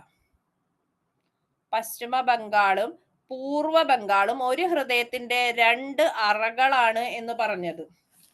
ടാഗോറിന്റെ വരികള് എനിക്കിത് ആദ്യം കേട്ട് കഴിഞ്ഞപ്പോ ഭയങ്കര എന്തൊക്കെയോ ഒരു രോമാഞ്ചം തന്നെ ഫീൽ തോന്നി. അത്രയും ആപ്റ്റ് ആയിട്ടുള്ള ഒരു കാര്യമാണല്ലേ പറഞ്ഞത്. പശ്ചിമ ബംഗാളും പൂർവ്വ ബംഗാളും ഒരു ഹൃദയത്തിന്റെ 2 അറകളാണെന്നൊക്കെയാണ് ടാഗോർ പറഞ്ഞത്. ഓക്കെ, നമ്മൾ പറഞ്ഞതാണ്. ഇനി അടുത്തതാണ് സ്വദേശി പ്രസ്ഥാനം. നമ്മൾ പറഞ്ഞു ഈ ബംഗാൾ വിഭജനത്തെ തുടർന്ന് ഉയർന്നു വന്ന ഒരു പ്രസ്ഥാനമാണ് ഈ പറഞ്ഞ സ്വദേശി മൂവ്മെന്റ് എന്ന് പറഞ്ഞ സംഭവം. 1905 ബംഗാൾ വിഭജനത്തെ തുടർന്ന് ഉയർന്നു വന്ന പ്രസ്ഥാനമാണ് സ്വദേശി പ്രസ്ഥാനം. ഇനി ഇത് ആരംഭിച്ചത് 1905 ഓഗസ്റ്റ് 17-ാം തീയതിയാണ്. 1905 ഓഗസ്റ്റ് 7-ന് കൽക്കട്ട ടൗൺ ഹാളിൽ ചേർന്ന പൊതുയോഗത്തിൽ വെച്ചാണ് സ്വദേശി പ്രസ്ഥാനം ആരംഭിച്ചത്. 1905 ഓഗസ്റ്റ് 7-ാം തീയതി. ഇനി ഈ സ്വദേശി പ്രസ്ഥാനം അറിയപ്പെട്ടിരുന്ന മറ്റൊരു പേരാണ് വന്ദേ മാതരം പ്രസ്ഥാനം. വന്ദേ മാതരം പ്രസ്ഥാനം, സ്വദേശി പ്രസ്ഥാനം അറിയപ്പെട്ട മറ്റൊരു പേരാണ് വന്ദേ മാതര പ്രസ്ഥാനം. ഈ സ്വദേശി പ്രസ്ഥാനത്തിന്റെ പ്രധാന ലക്ഷ്യം നേരത്തെ ഞാൻ പറഞ്ഞു, വിദേശ വസ്തുക്കൾ ബഹിഷ്കരിക്കുക, അതേപോലെ തന്നെ സ്വദേശ വസ്തുക്കൾ പ്രോത്സാഹിപ്പിക്കുക. ഇതായിരുന്നു ഇതിന്റെ മെയിൻ ലക്ഷ്യം. അപ്പൊ ഈ സ്വദേശി പ്രസ്ഥാനം വന്നത് നമ്മുടെ ബംഗാൾ വിഭജനത്തെ തുടർന്ന് ഉയർന്നു വന്ന പ്രസ്ഥാനമാണ് ഈ പറഞ്ഞ സ്വദേശി പ്രസ്ഥാനം. സ്വദേശി പ്രസ്ഥാനം ആരംഭിച്ചത് 1905 ഓഗസ്റ്റ് 7-നാണ്. അത് അറിയപ്പെട്ട മറ്റൊരു പേരാണ് വന്ദേ മാതരം പ്രസ്ഥാനം. ഇതിന്റെ മെയിൻ ലക്ഷ്യം എന്ന് പറയുന്നത് വിദേശ വസ്തുക്കൾ ബഹിഷ്കരിക്കുക, സ്വദേശ വസ്തുക്കൾ പ്രോത്സാഹിപ്പിക്കുക. ഇനി ആ സമയത്ത് സ്വദേശി പ്രസ്ഥാനത്തിന്റെ ചിഹ്നം ഏതാന്ന് ചോദിച്ചാൽ അത് ചർക്കയായിരുന്നു. ചർക്കയാണ് സ്വദേശി പ്രസ്ഥാനത്തിന്റെ ചിഹ്നമായിരുന്നേ. അതേപോലെ ഗാനം, സ്വദേശി പ്രസ്ഥാനത്തിന്റെ ഗാനം വന്ദേ മാതരാണ്. പിന്നെ നമ്മൾ പറഞ്ഞു വന്ദേ മാതരം പ്രസ്ഥാനം എന്നാണ് ഈ പറഞ്ഞ സ്വദേശി പ്രസ്ഥാനം അറിയപ്പെട്ടിരുന്നത് അല്ലെ, വന്ദേ മാതരം പ്രസ്ഥാനം. അപ്പൊ ഗാനം, സ്വദേശി പ്രസ്ഥാനത്തിന്റെ ഗാനം വന്ദേ മാതരായിരുന്നു. ഇനി ഈ സ്വദേശി പ്രസ്ഥാനത്തിന്റെ ആശയങ്ങൾ പ്രചരിപ്പിച്ച ഇംഗ്ലീഷ് പത്രങ്ങളാണ് വന്ദേ മാതരം, അമൃത ബസാർ പത്രിക, ദി സ്റ്റേറ്റ്സ്മാൻ, യുഗാന്തർ. ഇനി ഈ പത്രങ്ങൾ ആരൊക്കെയാണ് രചിച്ചതെന്ന് നമ്മൾ പത്രങ്ങൾ പഠിക്കും. അപ്പൊ ഇതൊക്കെ ഈ പറഞ്ഞ സ്വദേശി പ്രസ്ഥാനത്തിന്റെ ആശയങ്ങൾ പ്രചരിപ്പിച്ച പത്രങ്ങളാണ്. ബ്രിട്ടീഷ് സാമ്പത്തിക നയങ്ങൾ ഇന്ത്യയെ എങ്ങനെ ദരിദ്രമാക്കുന്നു എന്ന് സാധാരണക്കാരനെ ബോധ്യപ്പെടുത്തിയ നേതാക്കളാണ് ഈ പറഞ്ഞ ദാദാഭായ് നവറോജി, ഗോപാലകൃഷ്ണ ഗോഖലെ, രമേശ് ചന്ദ്ര ദത്ത്. ദാദാഭായ് നവറോജി ഒക്കെ അതില് വലിയൊരു പങ്ക് വെച്ചിട്ടുണ്ട്. ചോർച്ചാ സിദ്ധാന്തം അദ്ദേഹത്തിന്റെ. ഈ പറഞ്ഞ നമ്മുടെ സമ്പത്ത് എങ്ങനെയാണ് ഇവരുടെ കയ്യിലേക്ക് പോകുന്നത്, നമ്മൾ എങ്ങനെയാണ് കൊള്ളയടിക്കപ്പെടുന്നത് എന്നൊക്കെ ഈ പറഞ്ഞ ദാദാഭായ് നവറോജി അതിൽ പറഞ്ഞിട്ടുണ്ട്. ഇവിടെയുള്ള ബ്രിട്ടീഷ് ഉദ്യോഗസ്ഥന്മാർക്ക് നല്ല സാലറി ഒക്കെയാണ് കൊടുത്തോണ്ടിരുന്നത്. അപ്പൊ കുറെ കാശ് നമ്മുടെ കാശാണ് പോണത്. പിന്നെ ഇവിടെയുള്ള സാധനങ്ങളൊക്കെ അങ്ങോട്ട് കൊണ്ടുപോകും. അങ്ങനെയൊക്കെ ഒരുപാട് കാശ് നമ്മുടെ കയ്യിൽ നിന്ന് പോകുന്നുണ്ട്. അതൊക്കെ പറഞ്ഞ ആദ്യകാലത്തെ നേതാക്കളാണ് ഈ പറഞ്ഞ ദാദാഭായ് നവറോജി, ഗോഖലെ, അതേപോലെ രമേശ് ചന്ദ്ര ദത്ത് ഒക്കെ കേട്ടോ. നമ്മൾ പറഞ്ഞതാണ്. മറ്റൊരു പേരാണ് വന്ദേ മാതര പ്രസ്ഥാനം. ഇനി ഈ പറഞ്ഞ സ്വദേശി പ്രസ്ഥാനത്തിന്റെ പ്രധാനപ്പെട്ട ലക്ഷ്യമാണ് ഒന്ന്, വിദേശ വസ്തുക്കൾ ബഹിഷ്കരിക്കുക, അതേപോലെ തന്നെ സ്വദേശ വസ്തുക്കൾ പ്രോത്സാഹിപ്പിക്കുക. രണ്ട്, സ്വദേശി പ്രസ്ഥാനത്തിന്റെ പ്രധാന പ്രവർത്തനം ഈ പറഞ്ഞ വിദേശ വസ്തുക്കൾ ശേഖരിച്ച് പരസ്യമായിട്ട് കത്തിക്കുക. വിദേശ വസ്തുക്കൾ അതൊരു നമ്മൾ പ്രതിഷേധം രേഖപ്പെടുത്തുന്ന നിലയ്ക്ക് ചെയ്യണ കാര്യമാണ് ഈ പരസ്യമായിട്ട് കൂട്ടിയിട്ട് കത്തിക്കണത്. ഇനി ഈ പറഞ്ഞ സ്വദേശി സമരകാലത്ത് അടുത്തൊരു കാര്യം ഉണ്ടായതാണ്, നമ്മുടെ ആൾക്കാർ ചേർന്നുള്ള കുറച്ച് വ്യവസായശാലകൾ തുടങ്ങാൻ തീരുമാനിച്ചു.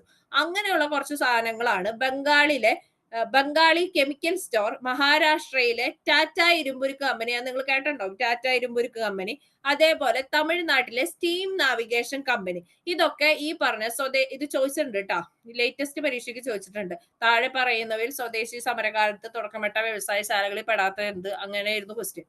അപ്പോ സ്വദേശി സമരകാലത്ത് തുടക്കമിട്ട വ്യവസായശാലകളാണ് ബംഗാളി കെമിക്കൽ സ്റ്റോർ, അതേപോലെ മഹാരാഷ്ട്രയിലെ ടാറ്റ ഇരുമ്പുരുക്ക് കമ്പനി, അതേപോലെ തന്നെ ഈ പറഞ്ഞ വി.ഒ. ചിദംബരം പിള്ള സ്ഥാപിച്ചതാണ് സ്വദേശി സ്റ്റീം നാവിഗേഷൻ കമ്പനി. അത് നമ്മൾ ഇനി പഠിക്കും അദ്ദേഹത്തെ പറ്റി. ക്ലിയർ അല്ലേ? ഇത്രയും ക്ലിയർ ആണോ?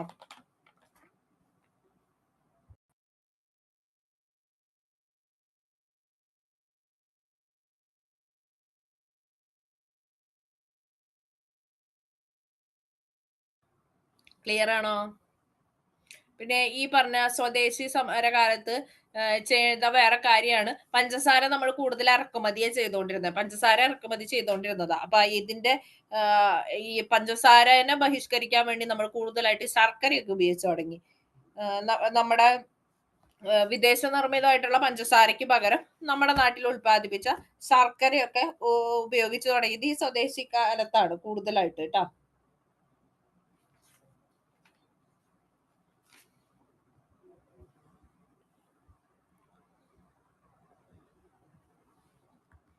ഇനി ഇന്ത്യയുടെ സാമ്പത്തിക ചോർച്ച തടയുന്നതിനായി നേതാക്കൾ മുന്നോട്ട് വെച്ച ഒരു ആശയമാണ് സ്വദേശിവൽക്കരണം. ഞാൻ നേരത്തെ പറഞ്ഞു ഈ സ്വദേശിവൽക്കരണം എന്ന് പറഞ്ഞാൽ നമ്മുടെ സാധനങ്ങൾ കൊള്ളയടിച്ചുകൊണ്ട് പോണതാണ് സത്യത്തില്. അപ്പൊ അവരിങ്ങട് ഇറക്കുമതി ചെയ്യണ സാധനങ്ങൾ ബഹിഷ്കരിച്ചു കഴിഞ്ഞാൽ ഓട്ടോമാറ്റിക്കലി നമുക്ക് നമ്മുടെ സാധനങ്ങൾ വില കൊടുത്ത് വാങ്ങാനായിട്ട് തോന്നും. അപ്പൊ സാമ്പത്തിക ചോർച്ചയൊക്കെ തടയാൻ പറ്റും അതുവഴി. അതിനുവേണ്ടി കൊണ്ടുവന്ന ഒരു ആശയമാണ് സ്വദേശിവൽക്കരണം. സ്വദേശി പ്രസ്ഥാനവുമായി ബന്ധപ്പെട്ട് ആദ്യമായി വിദേശ വസ്തുക്കൾ ബഹിഷ്കരിക്കാൻ ആഹ്വാനം മുഴക്കിയതാണ് ഈ പറഞ്ഞ കൃഷ്ണകുമാർ മിത്ര. എക്സാം ടൈറ്റ് ആകുമ്പോൾ ചോദിച്ചു കണ്ടിട്ടുള്ള ഒരു ക്വസ്റ്റ്യൻ ആണ് കേട്ടത്.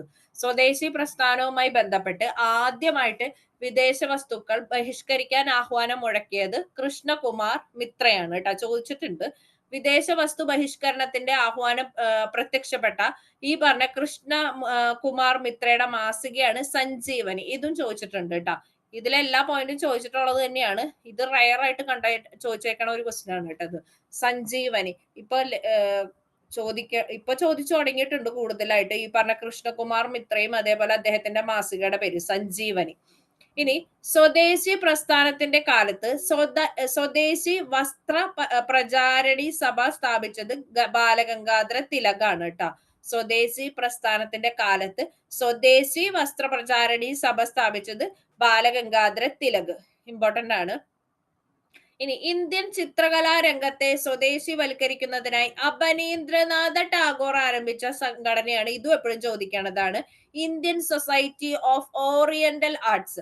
Indian society of oriental arts Abanindranath ടാഗോറിന്റെയാണ്. ഇനിയും കയറി വരും. നമ്മുടെ ഈ സ്വദേശി കാലത്ത് ഒരുപാട് മീൻസ് ഇപ്പൊ കുറെ ചിത്രങ്ങളൊക്കെ വരച്ചിട്ടുണ്ട്. ആർട്ട് അങ്ങനെയുള്ള കാര്യങ്ങളൊക്കെ ഇനി നമ്മൾ പഠിക്കും. സ്വദേശി കാലത്ത് ഉണ്ടായ ചിത്രങ്ങൾ, കലാസാഹിത്യ മേഖലയിൽ വന്ന കുറച്ച് സാധനങ്ങളൊക്കെ ഉണ്ട്, നമ്മൾ പഠിക്കും. അപ്പൊ ഇന്ത്യൻ ചിത്രകലാ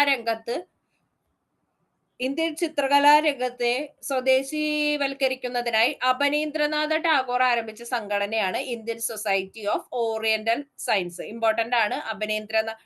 നമ്മൾ നേരത്തെ പറഞ്ഞ രവീന്ദ്രനാഥ ടാഗോർ അല്ല ഇത് അബനീന്ദ്രനാഥ ടാഗോറിന്റെയാണ് Indian society of oriental arts.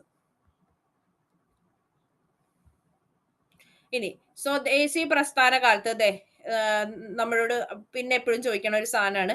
Bharat Mata എന്ന ചിത്രം വരച്ചത് അബനീന്ദ്രനാഥ ടാഗോർ ആണ്.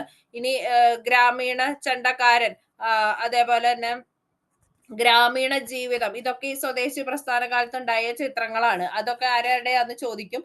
എല്ലാം കൂടി ഒരുമിച്ച് പറഞ്ഞുതരാം കേട്ടോ. ഈ പറഞ്ഞ ഗ്രാമീണ ചണ്ടക്കാരൻ എന്നൊക്കെ പറഞ്ഞത് കലയും ദേശീയതയും എന്ന് പറഞ്ഞ പാർട്ടിയിൽ നിന്ന് വരണതാണ്.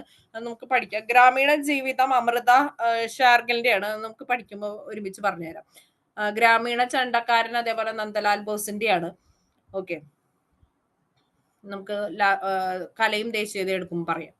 അപ്പൊ സ്വദേശി പ്രസ്ഥാനത്തിന്റെ കാലത്ത് ഈ പറഞ്ഞ ഭാരതമാത എന്ന ചിത്രം വരച്ചത് ടാഗോർ ആണ്. അബനീന്ദ്രനാഥ ടാഗോർ ആണ് ഈ പറഞ്ഞ ഭാരതമാത എന്ന ചിത്രം വരച്ചത്. ഇനി സ്വദേശി പ്രസ്ഥാന കാലത്ത് പ്രവർത്തിച്ചിരിക്കുന്ന ഏറ്റവും വലിയ സംഘടനയാണ് സ്വദേശി ബാന്ധവ് സമിതി. ഇത് ചോദിക്കാറുണ്ട്. അശ്വനി കുമാർ ദത്ത് ആണ് സ്വദേശി ബാന്ധവ് സമിതിയുടെ സ്ഥാപകൻ. സ്വദേശി ബാന്ധവ് സമിതിയുടെ സ്ഥാപകൻ അശ്വനി കുമാർ ദത്ത്. അശ്വനി കുമാർ ദത്ത്. കുറെ കണ്ടന്റ് ആയി. ക്ലിയർ ആവണുണ്ടോ?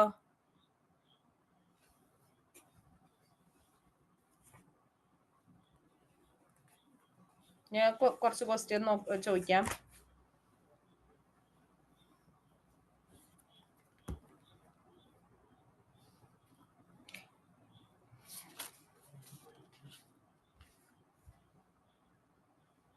ബംഗാൾ വിഭജനം റദ്ദാക്കിയ വർഷം പറഞ്ഞോ.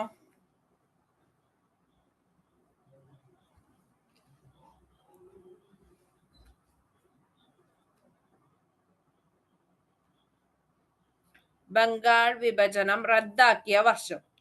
ഓക്കെ, ബംഗാൾ വിഭജനം റദ്ദാക്കുമ്പോൾ കോൺഗ്രസ് പ്രസിഡന്റ്, INC പ്രസിഡന്റ് ആരായിരുന്നു?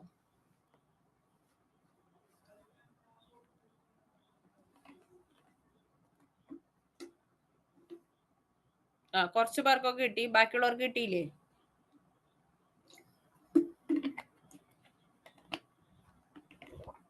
BN ദർ ആയിരുന്നു അല്ലെ, BN ദർ ആയിരുന്നു. ഇനി ബംഗാൾ വിഭജന സമയത്ത് INC പ്രസിഡന്റ് ആരായിരുന്നു? ബംഗാൾ വിഭജന സമയത്ത്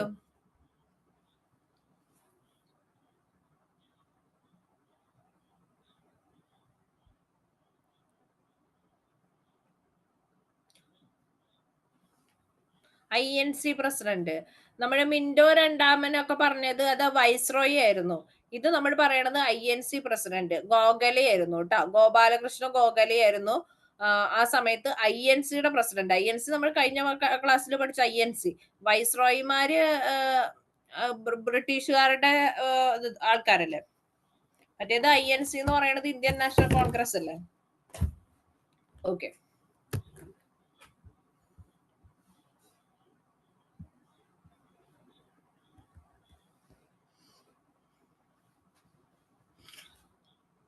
നമ്മൾ നേരത്തെ പഠിച്ച സ്വദേശി പ്രസ്ഥാന കാലത്ത് നമ്മൾ സ്വദേശി സ്റ്റീം നാവിഗേഷൻ കമ്പനി, അതേപോലെ ടാറ്റ ഇരുമ്പുരുക്ക് കമ്പനിയൊക്കെ തുടങ്ങി എന്ന് പറഞ്ഞില്ലേ. അപ്പൊ ഈ പറഞ്ഞ കപ്പലൊട്ടിയ തമിഴൻ എന്നറിയപ്പെടുന്ന ആളാണ് ഈ പറഞ്ഞ VO ചിദംബരം പിള്ള. ഇദ്ദേഹമാണ് ഈ പറഞ്ഞ സ്വദേശി സ്റ്റീം നാവിഗേഷൻ കമ്പനി. ഇതൊക്കെ SCRTയിലുള്ള പോയിന്റ് ആട്ടാ. അപ്പൊ കപ്പലൊട്ടിയ തമിഴൻ എന്ന് പറയണത് കപ്പലൊട്ടി തമിഴൻ എന്നറിയപ്പെട്ടിരുന്നത് VO ചിദംബരം പിള്ള. VO ചിദംബരം പിള്ളയാണ്. ഇദ്ദേഹമാണ് സ്വദേശി പ്രസ്ഥാനത്തിന്റെ കാലത്ത് സ്വദേശി സ്റ്റീം നാവിഗേഷൻ കമ്പനി സ്ഥാപിച്ചത്. സ്വദേശി പ്രസ്ഥാന കാലത്ത് സ്വദേശി സ്റ്റീം നാവിഗേഷൻ കമ്പനി. പിന്നെ നമ്മൾ പറഞ്ഞു പിന്നെയും എന്താ പറയാ, ബംഗാളി കെമിക്കൽ സ്റ്റോർ ഉണ്ടാക്കി, അതേപോലെ മഹാരാഷ്ട്രയിലെ ടാറ്റ ഇരുമ്പുരുക്ക് കമ്പനി ഉണ്ടാക്കി. ഇപ്പൊ നമ്മൾ പറയുന്നത് തമിഴ്നാട്ടിലെ സ്റ്റീം നാവിഗേഷൻ കമ്പനിയെ പറ്റിയാണ് കേട്ടോ.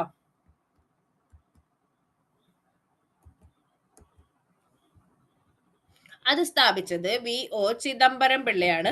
ഈ പറഞ്ഞ സ്വദേശി സ്റ്റീം നാവിഗേഷൻ കമ്പനി നിലവിൽ വന്നത് 1906 തൂത്തുക്കുടിയിലാണ്. 1906 തൂത്തുക്കുടി.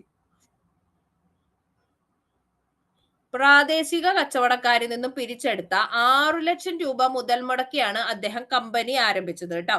ഈ പറഞ്ഞ 6 ലക്ഷം രൂപ പ്രാദേശിക കച്ചവടക്കാരിൽ നിന്നും പിരിച്ചെടുത്ത് അദ്ദേഹം ഉണ്ടാക്കിയതാണ് ഈ പറഞ്ഞ സ്വദേശി സ്റ്റീം നാവിഗേഷൻ കമ്പനി.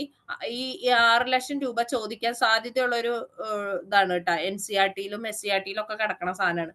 അപ്പൊ പ്രാദേശിക കച്ചവടക്കാരിൽ നിന്നും പിരിച്ചെടുത്ത 6 ലക്ഷം രൂപ മുതൽ മുടക്കിയാണ് അദ്ദേഹം കമ്പനി ആരംഭിച്ചത്.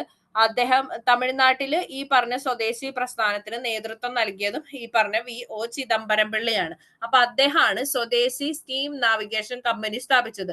അപ്പൊ ഈ SCRT ട്രെൻഡിങ് ആയി തുടങ്ങിയ സമയത്ത് ചോദിച്ചിട്ടുണ്ട് കപ്പലൊട്ടിയ തമിഴൻ എന്നറിയപ്പെട്ടിരുന്നത് ആരാന്ന്.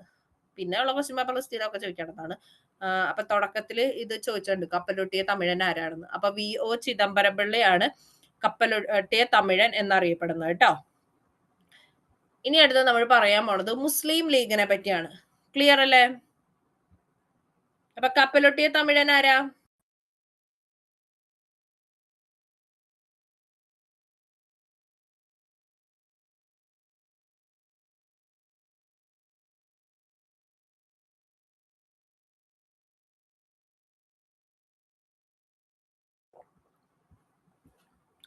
VO ചിദംബരം പിള്ളയാണ് കപ്പലൊട്ടിയ തമിഴൻ എന്നറിയപ്പെടുന്നത് കേട്ടോ.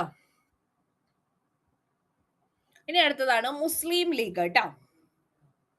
ഈ മുസ്ലിം ലീഗ് രൂപീകരിക്കപ്പെടുമ്പോഴും ഇന്ത്യയുടെ വൈസ്രോയ് മിന്റോ രണ്ടാമനാണ്.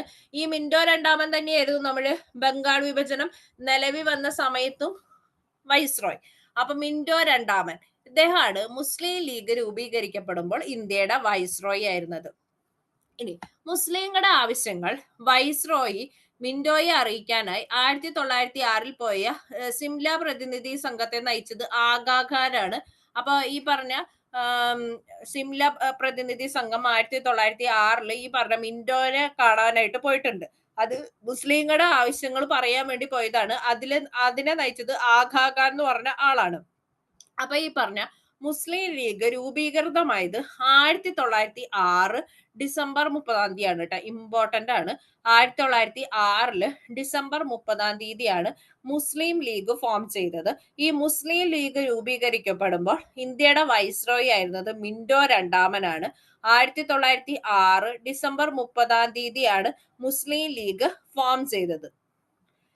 ഈ പറഞ്ഞ മുസ്ലിം ലീഗിന്റെ രൂപീകരണത്തിൽ മുഖ്യ പങ്ക് വഹിച്ച വ്യക്തികളാണ് ഒന്ന് നമ്മൾ ഈ പറഞ്ഞ ആഗാ ഖാൻ, പിന്നെ അതേപോലെ നവീബ് സലീമുള്ള, അതേപോലെ തന്നെ മുഹസിൻ ഉൾ മുൾക്ക്. ഇതിൽ ആഗാ ഖാനും നവാബ് സലീമുള്ളയാണ് എപ്പോഴും ചോദിച്ചു കണ്ടേക്കണം കേട്ടോ. ഇദ്ദേഹത്തിന്റെ പേര് അങ്ങനെ കണ്ടിട്ടില്ല ക്വസ്റ്റ്യൻ പേപ്പറിൽ. ആഗാ ഖാനും നവാബ് സലീമുള്ളയാണ് മുസ്ലിം ലീഗിന്റെ രൂപീകരണത്തിൽ മുഖ്യ പങ്ക് വഹിച്ചത്. ഇനി ഇത് നിലവിൽ വന്നത് മുസ്ലിം ലീഗ് വന്നത് 1906 ഡിസംബർ 30-ാം തീയതി. 1906 ഡിസംബർ 30-ാം തീയതിയാണ് മുസ്ലിം ലീഗ് ഫോം ചെയ്തത്. ഈ പറഞ്ഞ മുസ്ലിം ലീഗിന്റെ ആദ്യത്തെ പ്രസിഡന്റ് ആഗാ ഖാൻ ആണ്. ഇതിന് വേദിയായ നഗരം, മുസ്ലിം ലീഗിന്റെ രൂപീകരണത്തിന് വേദിയായ നഗരം ചോദിക്കാറുണ്ട്. ധാക്കയെ വെച്ചിട്ടാണ്. ഇന്ത്യയിലെ മുസ്ലിങ്ങളെ പ്രതിനിധീകരിക്കുന്ന ഏക സംഘടന മുസ്ലിം ലീഗ് ആണെന്ന് അഭിപ്രായപ്പെട്ടത് ജിന്നയാണ്, മുഹമ്മദ് അലി ജിന്ന. ഇനി ഈ പറഞ്ഞ മുഹമ്മദ് അലി ജിന്നയെ പറ്റിയൊക്കെ നമ്മുടെ ഈ പാകിസ്ഥാൻ വിഭജനവുമായിട്ട് ബന്ധപ്പെട്ടൊക്കെ ഇഷ്ടംപോലെ നമ്മൾ പറയും. അപ്പൊ മുസ്ലിം ലീഗിന്റെ രൂപീകരണത്തിന് മുഖ്യ പങ്ക് വഹിച്ച വ്യക്തികളാണ് ആഗാ ഖാനും അതേപോലെ നവാബ് സലീമുള്ളയാണ്. ഈ പറഞ്ഞ മുസ്ലിം ലീഗിന്റെ ആദ്യ പ്രസിഡന്റ് ആഗാ ഖാനും ആണ്. ഇതിന് വേദിയായ നഗരം ധാക്കയാണ്. ഇന്ത്യയിലെ മുസ്ലിങ്ങളെ പ്രതിനിധീകരിക്കുന്ന ഏക സംഘടന മുസ്ലിം ലീഗ് ആണെന്ന് അഭിപ്രായപ്പെട്ട വ്യക്തി മുഹമ്മദ് അലി ജിന്നയാണ് കേട്ടോ. ഇനി 1916 ലക്നൗ INC സമ്മേളനത്തിൽ വെച്ച് ഈ പറഞ്ഞ കോൺഗ്രസും മുസ്ലിം ലീഗും ആദ്യമായിട്ട് സംയുക്ത സമ്മേളനം നടത്തി. അത് 1916 ലക്നൌവിൽ വെച്ച്. ഇനി ഈ മുസ്ലിം ലീഗിന്റെ ആസ്ഥാനം ചോദിക്കാറുണ്ട്. അത് ലക്നൗ ആണ് കേട്ടോ. ഇമ്പോർട്ടന്റ് ആണ്. ലേറ്റസ്റ്റ് ക്വസ്റ്റ്യൻ പേപ്പറിൽ ചോദിച്ചിട്ടുണ്ട് കേട്ടോ. ധാക്ക എന്തായാലും ഓപ്ഷനിൽ ഉണ്ടാവും. ധാക്ക മുസ്ലിം ലീഗിന്റെ രൂപീകരണത്തിന് വേദിയായ നഗരമാണ് ലക്നൗ, അല്ല സോറി ധാക്ക. നമ്മൾ എഴുതിയിട്ടുണ്ട് മുസ്ലിം ലീഗിന്റെ രൂപീകരണത്തിന് വേദിയായ നഗരം ചോദിച്ചാൽ ധാക്കയാണ്. പക്ഷെ ഈ മുസ്ലിം ലീഗിന്റെ ആസ്ഥാനം ചോദിച്ചാൽ ലക്നൗ ആണ്. ഇനി ഇന്ത്യയെ വിഭജിച്ച് മുസ്ലിം ഭൂരിപക്ഷമുള്ള പ്രദേശങ്ങൾ ഉൾപ്പെടുത്തി പാകിസ്ഥാൻ എന്നു പേരുള്ള രാഷ്ട്രം നൽകണമെന്ന് ആവശ്യപ്പെട്ടുകൊണ്ട് മുസ്ലിം ലീഗ് ഒരു പ്രമേയം പാസാക്കി. അത് ഈ പറഞ്ഞ 1940 ലാഹോർ സമ്മേളനത്തിൽ വെച്ചാണ് ഈ പറഞ്ഞ ഒരു പ്രമേയം ഇന്ത്യനെ വിഭജിച്ച് മുസ്ലിം ഭൂരിപക്ഷമുള്ള പ്രദേശങ്ങളെല്ലാം കൂടി കൂട്ടി ഒരു പാകിസ്ഥാൻ എന്നു പേരുള്ള ഒരു രാജ്യം ഫോം ചെയ്യണം എന്ന് പറഞ്ഞത് ഈ പറഞ്ഞ 40 പ്രമേയത്തിൽ വെച്ചിട്ടാണ്. ലാഹോർ സമ്മേളനത്തിന്റെ പ്രമേയത്തിൽ വെച്ചിട്ടാണ് ഇങ്ങനെ ഒരു സംഭവം വന്നത്. ഇനി മുസ്ലിം ഭൂരിപക്ഷം ഇത് തന്നെ ഇപ്പൊ പറഞ്ഞ തന്നെയാ. മുസ്ലിം ഭൂരിപക്ഷ പ്രദേശങ്ങൾ ഉൾപ്പെടുത്തി പാകിസ്ഥാൻ എന്ന രാഷ്ട്രം രൂപീകരിക്കണം എന്ന ആവശ്യം ഉന്നയിച്ച മുസ്ലിം ലീഗിന്റെ സമ്മേളനം നടന്നത് ഈ പറഞ്ഞ ലാഹോറിൽ 1940 ഇനി ഇത് എന്തുകൊണ്ടാണ് ഈ പറഞ്ഞ മുസ്ലിം ലീഗിന്റെ ഈ ഒരു ആവശ്യം, ഈ പറഞ്ഞ മുസ്ലിം ഭൂരിപക്ഷ ഏരിയകളൊക്കെ കൂടി ഒരുമിച്ച് ഈ പറഞ്ഞ പാകിസ്ഥാൻ എന്ന ഒരു അല്ലെങ്കിൽ ഒരു രാജ്യം ഫോം ചെയ്യണം എന്ന ആവശ്യം ഈ പറഞ്ഞ ബ്രിട്ടീഷുകാർ അതിന് പിന്തുണ നൽകി. അതിന്റെ മെയിൻ കാരണം ഈ പറഞ്ഞ സെയിം സാധനം, ഡിവൈഡ് ആൻഡ് റൂൾ, ഭിന്നിപ്പിച്ച് ഭരിക്കുക. അതിന്റെ ഭാഗമായിട്ട് ഈ പറഞ്ഞ മുസ്ലിം ലീഗ് പറഞ്ഞ ആവശ്യം ഒരു നമ്മുടെ ബ്രിട്ടീഷുകാർ സമ്മതിച്ചു കൊടുത്തു, അതിന് പിന്തുണ കൊടുത്തു. അതിന് കാരണം എന്താ? അപ്പൊ മുസ്ലിങ്ങൾ വേറെ മാറിപ്പോവില്ലോ. ഇത്ര നാള് ഹിന്ദുക്കളും മുസ്ലിങ്ങളും ഒരുമിച്ചാണ് കഴിഞ്ഞിരുന്നത്. അവരുടെ ഇടയിൽ ഒരു സ്വന്തം രാജ്യത്തോടുള്ള ഒരു സ്നേഹം എന്ന് പറഞ്ഞ സംഭവം ഉണ്ട്. ഇതിപ്പോ മതത്തിന്റെ ബേസിൽ വന്നു കഴിഞ്ഞപ്പോ ഹിന്ദുക്കൾ മുസ്ലിങ്ങൾ എന്നൊരു വേർതിരിവ് വന്നു അവരുടെ ഇടയിൽ. അപ്പൊ ഈ സുഖമായിട്ട് ഭിന്നിച്ചു ഭരിക്കാൻ പറ്റൂന്ന് മനസ്സിലായി. അപ്പൊ അതുകൊണ്ടാണ് ഈ മുസ്ലിം ലീഗിന്റെ പ്രവർത്തനങ്ങൾക്ക് ബ്രിട്ടീഷ് ഗവൺമെന്റ് ഈ പറഞ്ഞ പിന്തുണ നൽകിയത്. ഇന്ത്യയിലെ മുസ്ലിങ്ങളെ, ഇത് നമ്മൾ നേരത്തെ പറഞ്ഞതാണ്, ഇന്ത്യയിലെ മുസ്ലിങ്ങളെ പ്രതിനിധീകരിക്കുന്ന ഏക മുസ്ലിം സംഘടന മുസ്ലിം ലീഗ് ആണെന്നും കോൺഗ്രസ് നൽകുന്നത് പോലുള്ള പരിഗണന മുസ്ലിം ലീഗിനും നൽകണമെന്ന് വാദിച്ചത് മുഹമ്മദ് അലി ജിന്നയാണ്, നമ്മൾ നേരത്തെ പറഞ്ഞിരുന്നു. ഇനി ഇന്ത്യയുടെ പുതിയ വൈസ്രോയിയായി നിയമിതരായ മൗണ്ട് ബാറ്റൻ പ്രഭു കോൺഗ്രസിന്റെയും സർവേന്ത്യ മുസ്ലിം ലീഗിന്റെയും നേതാക്കളുമായി ദീർഘമായ ചർച്ച നടത്തുകയും ഒടുവിൽ ബ്രിട്ടീഷ് ഇന്ത്യയെ വിഭജിക്കുക, സ്വതന്ത്ര ഇന്ത്യയോടൊപ്പം പുതിയൊരു രാജ്യമായി പാകിസ്ഥാനെ രൂപീകരിക്കുക എന്ന തീരുമാനം മൗണ്ട് ബാറ്റൻ പ്രഭു പ്രഖ്യാപിച്ചു. ഓക്കെ, അപ്പൊ ഈ സ്വാതന്ത്ര്യം കിട്ടിക്കഴിഞ്ഞതിന് ശേഷം നമ്മുടെ ഈ ഹിസ്റ്ററി അറിയില്ലെങ്കിൽ നമ്മൾ വിചാരിക്കും ഇപ്പൊ ഇന്ത്യനെ രണ്ടായിട്ട് വിഭജിച്ചു, ഈ പറഞ്ഞ പാകിസ്ഥാൻ എന്നും ഇന്ത്യ എന്നും പറഞ്ഞ് രണ്ട് രാജ്യമായിട്ട് പ്രഖ്യാപിച്ചു. അപ്പൊ അവിടെ ഒരു വിഷമങ്ങളൊന്നും ഇല്ലാന്ന്. പക്ഷെ സത്യം പറഞ്ഞു കഴിഞ്ഞാൽ ഈ ബ്രിട്ടീഷുകാര് ഭരിച്ചിരുന്ന കാലഘട്ടത്തെക്കാളും ഭയങ്കര വേദനാജനകമായ ഒരു കാലഘട്ടമായിരുന്നു ഈ വിഭജനത്തിന് ശേഷം ഇന്ത്യയിലും അതേപോലെ പാകിസ്ഥാനിലുള്ള അവസ്ഥ. ഒരുപാട് ആൾക്കാര് അങ്ങോട്ടും ഇങ്ങോട്ടും പലായനം ചെയ്യുന്നു, ഒരുപാട് പേര് മരിച്ചു വീഴുന്നു, വർഗീയ ലഹളകൾ നടക്കുന്നു. നമ്മുടെ ഗവൺമെന്റിനല്ല, നമ്മുടെ ഈ നേതാക്കന്മാർക്ക് അറിയാണ്ടായി ഇതെങ്ങനെ ഒരുമിച്ച് കൊണ്ടുവരും. കുറെ സ്ഥലത്ത് വർഗീയ ലഹളകൾ നടക്കുന്നു, പട്ടിണി, പരിവട്ടം, ആർക്കും ഭയങ്കര ഒരു സത്യം പറഞ്ഞ ഒരു ഈ പറഞ്ഞ വളരെ ഒരു ക്രൂഷ്യൽ ആയിട്ടുള്ള സിറ്റുവേഷനിൽ കൂടെയാണ് ഈ പറഞ്ഞ ഇന്ത്യയിലെ രണ്ടായിട്ട് നമ്മുടെ രാജ്യത്തെ രണ്ടായിട്ട് വിഭജിച്ചതിലൂടെ ശരിക്കും ഒരുപാട് പേർക്ക് ജീവൻ നഷ്ടപ്പെട്ടു, അങ്ങോട്ട് പലായനം ചെയ്തും ഒരുപാട് പ്രശ്നങ്ങൾ, വെല്ലുവിളികൾ നിറഞ്ഞ ഒരു കാലഘട്ടമായിരുന്നു ഈ പറഞ്ഞ സ്വാതന്ത്ര്യാനന്തര ഇന്ത്യ എന്ന് പറയുന്നത്. നമുക്ക് പതുക്കെ പറയാം കേട്ടോ. ഓക്കെ, അപ്പൊ ഈ പറഞ്ഞ മുസ്ലിം ഭൂരിപക്ഷ പ്രദേശങ്ങൾ ഉൾപ്പെടുത്തി പാകിസ്ഥാൻ എന്ന രാഷ്ട്രം രൂപീകരിക്കണം എന്ന് ഉന്നയിച്ച മുസ്ലിം ലീഗിന്റെ സമ്മേളനം നടന്നത് ലാഹോറിൽ വെച്ചിട്ട് 1940 കേട്ടോ. അപ്പൊ ഈ മുസ്ലിം ലീഗ് ഈ പ്രമേയം പാസ്സാക്കിയത് 40 ലാഹോറിൽ വെച്ചിട്ടാണ്. മുസ്ലിം ലീഗിന്റെ ആസ്ഥാനം ലക്നൗ ആണ്. കോൺഗ്രസും മുസ്ലിം ലീഗും ആദ്യമായിട്ട് സംയുക്ത സമ്മേളനം നടത്തിയത് 1916 കേട്ടോ, ലക്നൌ വെച്ചിട്ട്. ഓൾ ഇന്ത്യ മുസ്ലിം ലീഗ് രൂപീകൃതമായത് 1906 ഡിസംബർ 30 കേട്ടോ.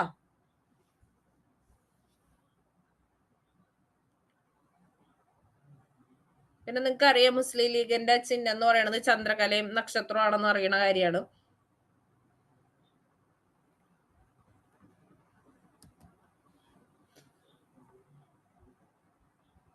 ഈ പറഞ്ഞ ലക്നൗ ഉടമ്പടിക്ക് 1916 ലക്നൗ ഉടമ്പടിക്ക് നേതൃത്വം കൊടുത്തത് ജിന്ന തന്നെയാണ്, മുഹമ്മദ് അലി ജിന്ന തന്നെയാണ്.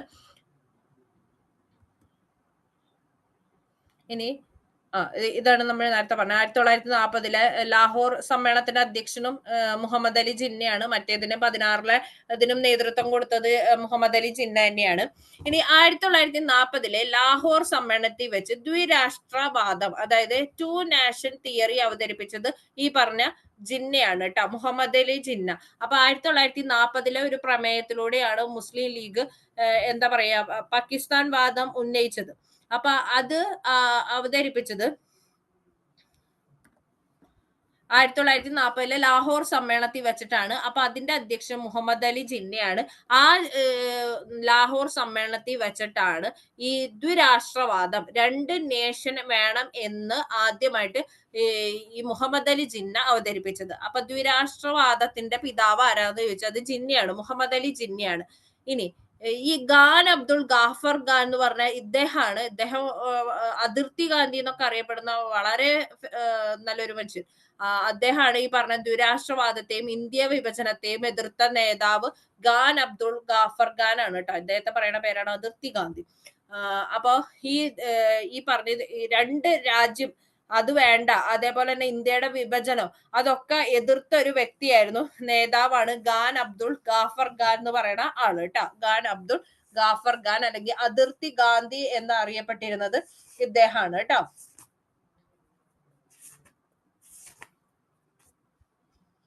ഇദ്ദേഹത്തിന് ഭാരതരത്നം ഒക്കെ കിട്ടിയിട്ടുണ്ട്. അദ്ദേഹത്തിന്റെ പ്രത്യേകത എന്ന് പറഞ്ഞാൽ ഭാരതരത്നം ലഭിച്ച ആദ്യത്തെ വിദേശിയാണ് ഈ പറഞ്ഞ ഖാൻ അബ്ദുൾ ഗാഫർ ഖാൻ എന്ന് പറയുന്ന ആള് കേട്ടോ. 1987 ഇദ്ദേഹത്തിനാണ് ആദ്യമായിട്ട് ഭാരതരത്നം ലഭിച്ച വിദേശി കേട്ടോ. അതിർത്തി ഗാന്ധി എന്നൊക്കെ അറിയപ്പെടുന്നതാണ് അദ്ദേഹം. ഈ പറഞ്ഞ ദുരാഷ്ട്രവാദത്തെ, രണ്ട് രാജ്യങ്ങൾ വേണ്ട എന്നും അതേപോലെ തന്നെ ഇന്ത്യ വിഭജനത്തെയൊക്കെ എതിർത്ത നേതാവാണ് ഖാൻ അബ്ദുൾ ഗാഫർ ഖാൻ കേട്ടോ.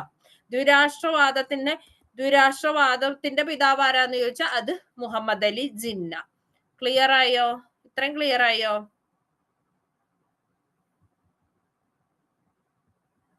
ക്ലിയർ ആയോ?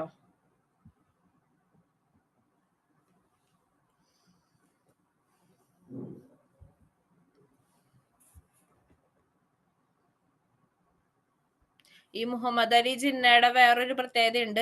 1920 വരെ അദ്ദേഹത്തിനെ ഹിന്ദു മുസ്ലിം ഐക്യത്തിന്റെ അംബാസഡർ എന്നാണ് അദ്ദേഹം അറിയപ്പെട്ടിരുന്നത് കേട്ടോ. 1920 വരെ ഈ പറഞ്ഞ ഹിന്ദു മുസ്ലിം ഐക്യത്തിന്റെ അംബാസഡർ എന്നറിയപ്പെട്ടിരുന്നത് ആളാണ് മുഹമ്മദ് അലി ജിന്ന. പിന്നീട് ഇദ്ദേഹമാണ് ദ്വിരാഷ്ട്രവാദവും അതേപോലെ തന്നെ പാകിസ്ഥാൻ വാദമൊക്കെ ഉന്നയിച്ചതിൽ പ്രധാനപ്പെട്ട ഒരാളാണ് മുഹമ്മദ് അലി ജിന്ന. പിന്നെ ലക്നൗ ഉടമ്പടി ഉണ്ടാക്കുന്നതില് നമ്മൾ പറഞ്ഞു, ലക്നൗ ഉടമ്പടി 1916 ലക്നൗ ഉടമ്പടി വന്നു. കോൺഗ്രസും മുസ്ലിം ലീഗും സംയുക്തമായിട്ട് പങ്കെടുത്ത ഒരു ഇതാണ്. അതിൽ വന്നത് അതിന്റെ മെയിൻ ഇതിൽ പങ്കുവച്ചതും ലക്നൗ ഉടമ്പടി ഉണ്ടാക്കാനൊക്കെയുള്ള ഇതിന് നേതൃത്വം കൊടുത്തതും മുഹമ്മദ് അലി ജിന്നയാണ് കേട്ടോ.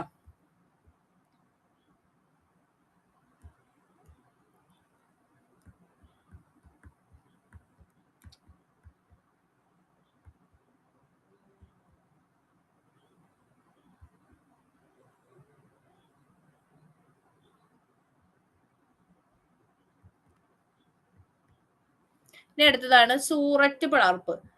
അടുത്ത പറയട്ടെ, ക്ലിയർ ആയില്ലേ? അടുത്ത പറയട്ടെ, ക്ലിയർ അല്ലേ?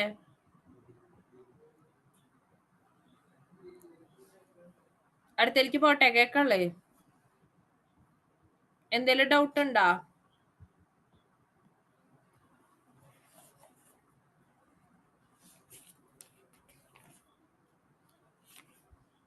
ക്വസ്റ്റ്യൻ വേണോ?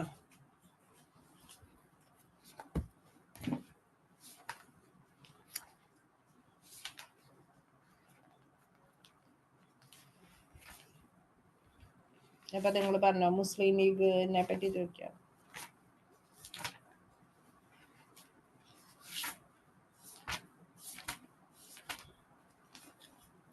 മുസ്ലിം ലീഗിന്റെ ആസ്ഥാനം, മുസ്ലിം ലീഗിന്റെ ആസ്ഥാനം പറയൂ. മുസ്ലിം ലീഗിന്റെ ആസ്ഥാനം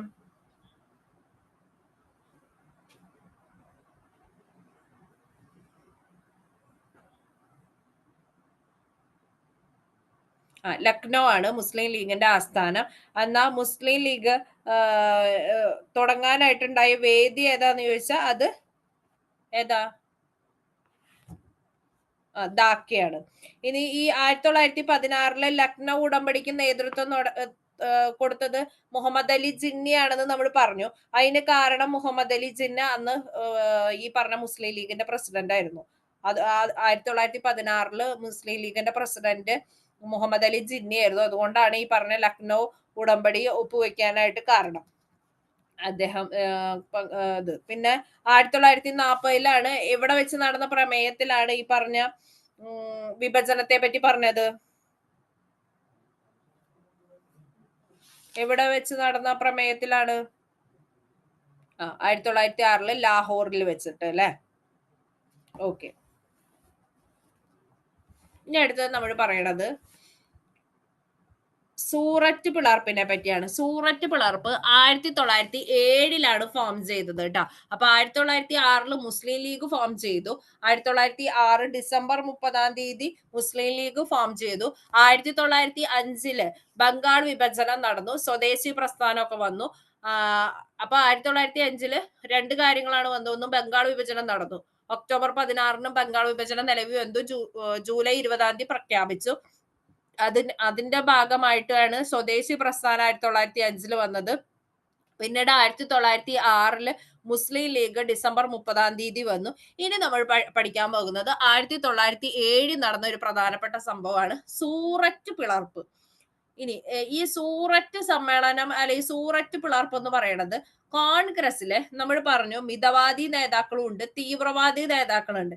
ഈ പറഞ്ഞ മിതവാദി ചിന്താഗതി ഉള്ളവരും അതേപോലെ തീവ്രവാദി ചിന്താഗതി ഉള്ളവരും തീവ്രവാദി എന്ന് പറഞ്ഞാൽ അവര് ദേശത്തിന് വേണ്ടി അവർക്ക് ഈ പറഞ്ഞ വിപ്ലവത്തിന് കൂടുതൽ അങ്ങനെ കിട്ടുള്ളൂ. അല്ലാണ്ട് ഈ പറഞ്ഞ അഹിംസയുടെ പാത അല്ലെങ്കിൽ അങ്ങനത്തെയുള്ള പാതയിൽ പോയി കഴിഞ്ഞാൽ ഈ യോഗങ്ങളും പ്രമേയങ്ങളും ഒക്കെ അവതരിപ്പിച്ചാലൊന്നും സ്വാതന്ത്ര്യം കിട്ടില്ല എന്ന് ചിന്തിക്കുന്ന ഒരു വിഭാഗം ആൾക്കാരാണ് ഈ പറഞ്ഞ തീവ്ര ദേശീയത എന്ന് പറയുന്നത്. അവര് ദേശസ്നേഹം കൊണ്ട് തന്നെയാണ് ചെയ്യണത്. പക്ഷെ കുറച്ച് വിപ്ലവകരമായ രീതിയിലാണ് സംസാരിക്കുന്നത്. കുറച്ച് യങ് ബ്ലഡ് ആണ്. ഓക്കെ, അതിന്റെ പ്രശ്നമാണ്. മറ്റൊരെന്ന് പറഞ്ഞാൽ മുതിർന്ന് ഒരു വഴക്കം വന്നവരാണ്.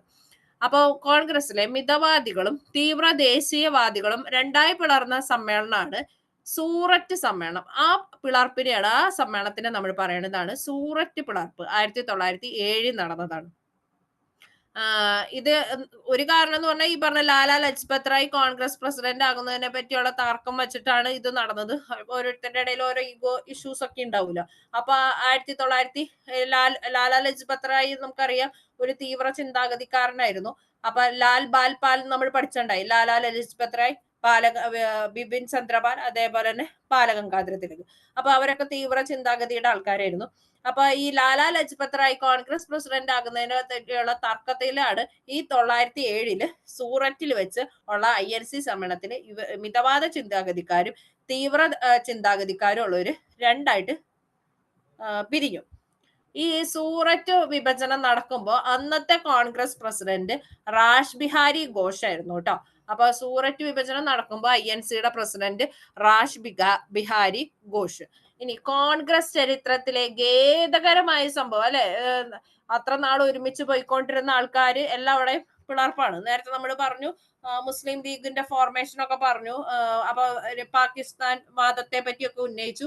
പല കാര്യങ്ങളും ഉണ്ടാവും. ഈ ഭിന്നിപ്പിച്ച് ഭരിക്കുക എന്നുള്ള രീതിക്ക് തന്നെയാണ് ഇവരൊക്കെ ഹിന്ദുക്കൾ വേറെ മുസ്ലിങ്ങൾ വേറെ എന്നൊക്കെ പറഞ്ഞ് ഭിന്നിപ്പുണ്ടാക്കിക്കൊണ്ടിരിക്കുകയാണെന്ന ബ്രിട്ടീഷുകാര്. അപ്പൊ അങ്ങനെയൊക്കെയുള്ള വരുന്ന ഓരോ ഈഗോ ക്ലാഷസിന്റെ നിന്നാണ് ഇങ്ങനെയൊക്കെ ഓരോ സംഭവങ്ങൾ ഉണ്ടാവുന്നത്. അപ്പോ ഈ കോൺഗ്രസ് ചരിത്രത്തിലെ ഖേദകരമായ സംഭവം എന്ന് ചരിത്രകാരന്മാര് വിശേഷിപ്പിക്കുന്നതാണ് ഈ പറഞ്ഞ സൂററ്റ് പിളർപ്പ്. ഈ പറഞ്ഞ തീവ്ര ചിന്താഗതിക്കാരും മിതവാദി ചിന്താഗതിക്കാരും കൂടി രണ്ടായിട്ട് പിരിഞ്ഞ സമ്മേളനമാണ് സൂററ്റ് പിളർപ്പ്. ഇനി മിതവാദി വിഭാഗത്തിന് നേതൃത്വം നമ്മൾ കൊടുത്തത് നമ്മൾ നേരത്തെ പറഞ്ഞതാണ് ഗോപാലകൃഷ്ണ ഗോഖലെയൊക്കെ ഇതിന് നേതൃത്വം കൊടുത്തത്. തീവ്ര ദേശീയവാദി ഇതിന് നേതൃത്വം കൊടുത്തത് ബാലഗംഗാധര തിലക്, ലാൽ ബാൽ പാൽ എന്ന് പറയുന്ന കൂട്ടുകെട്ട്. ഓക്കെ, ഇത് ക്ലിയർ ആയോ? സൂററ്റ് വിഭജനം നടക്കുമ്പോൾ കോൺഗ്രസ് പ്രസിഡന്റ് റാഷ് ബിഹാരി ഘോഷ്. ഇനി ഈ തീവ്ര ദേശീയതയുടെ കാലഘട്ടം വരണതിന് നമ്മൾ നേരത്തെ ഒരു കാര്യം പറഞ്ഞു. ബംഗാൾ വിഭജനവും തുടർന്ന് ഉണ്ടായ സമരം കൊണ്ടാണ് ഈ പറഞ്ഞ തീവ്ര ദേശീയവാദ ചിന്താഗതി വന്നത്. അപ്പൊ ഈ 1885 INC ഫോം ചെയ്തത് തൊട്ട് 1905 ഈ പറഞ്ഞ ബംഗാൾ വിഭജനം നിലവിൽ വരണ വരെയുള്ള കാലഘട്ടത്തെ നമ്മൾ പറയണ പേരാണ് മിതവാദ കാലഘട്ടം. 85 മുതൽ 905 വരെയുള്ള കാലഘട്ടം. ഇനി 905 ഈ പറഞ്ഞ ബംഗാൾ വിഭജനം നടന്നതിന് ശേഷം പിന്നെയുള്ള കാലഘട്ടത്തിന് ഗാന്ധിജി വരണ വരെയുള്ള കാലഘട്ടമാണ് തീവ്ര ദേശീയ ചിന്താഗതി എന്ന് പറഞ്ഞ തീവ്ര ദേശീയതയുടെ കാലഘട്ടം. 1919 തൊട്ട് 47 വരെ ഗാന്ധിയൻ കാലഘട്ടം എന്നാണ് അറിയപ്പെടുന്നത്. ഓക്കെ,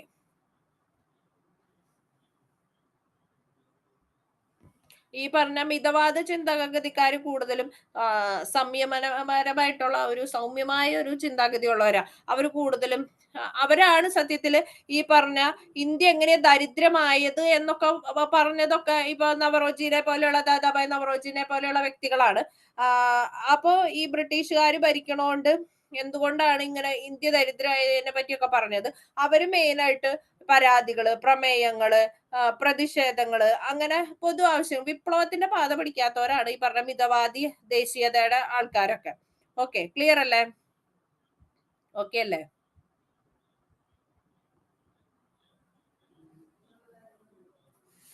അടുത്തേക്ക് പോട്ടെ.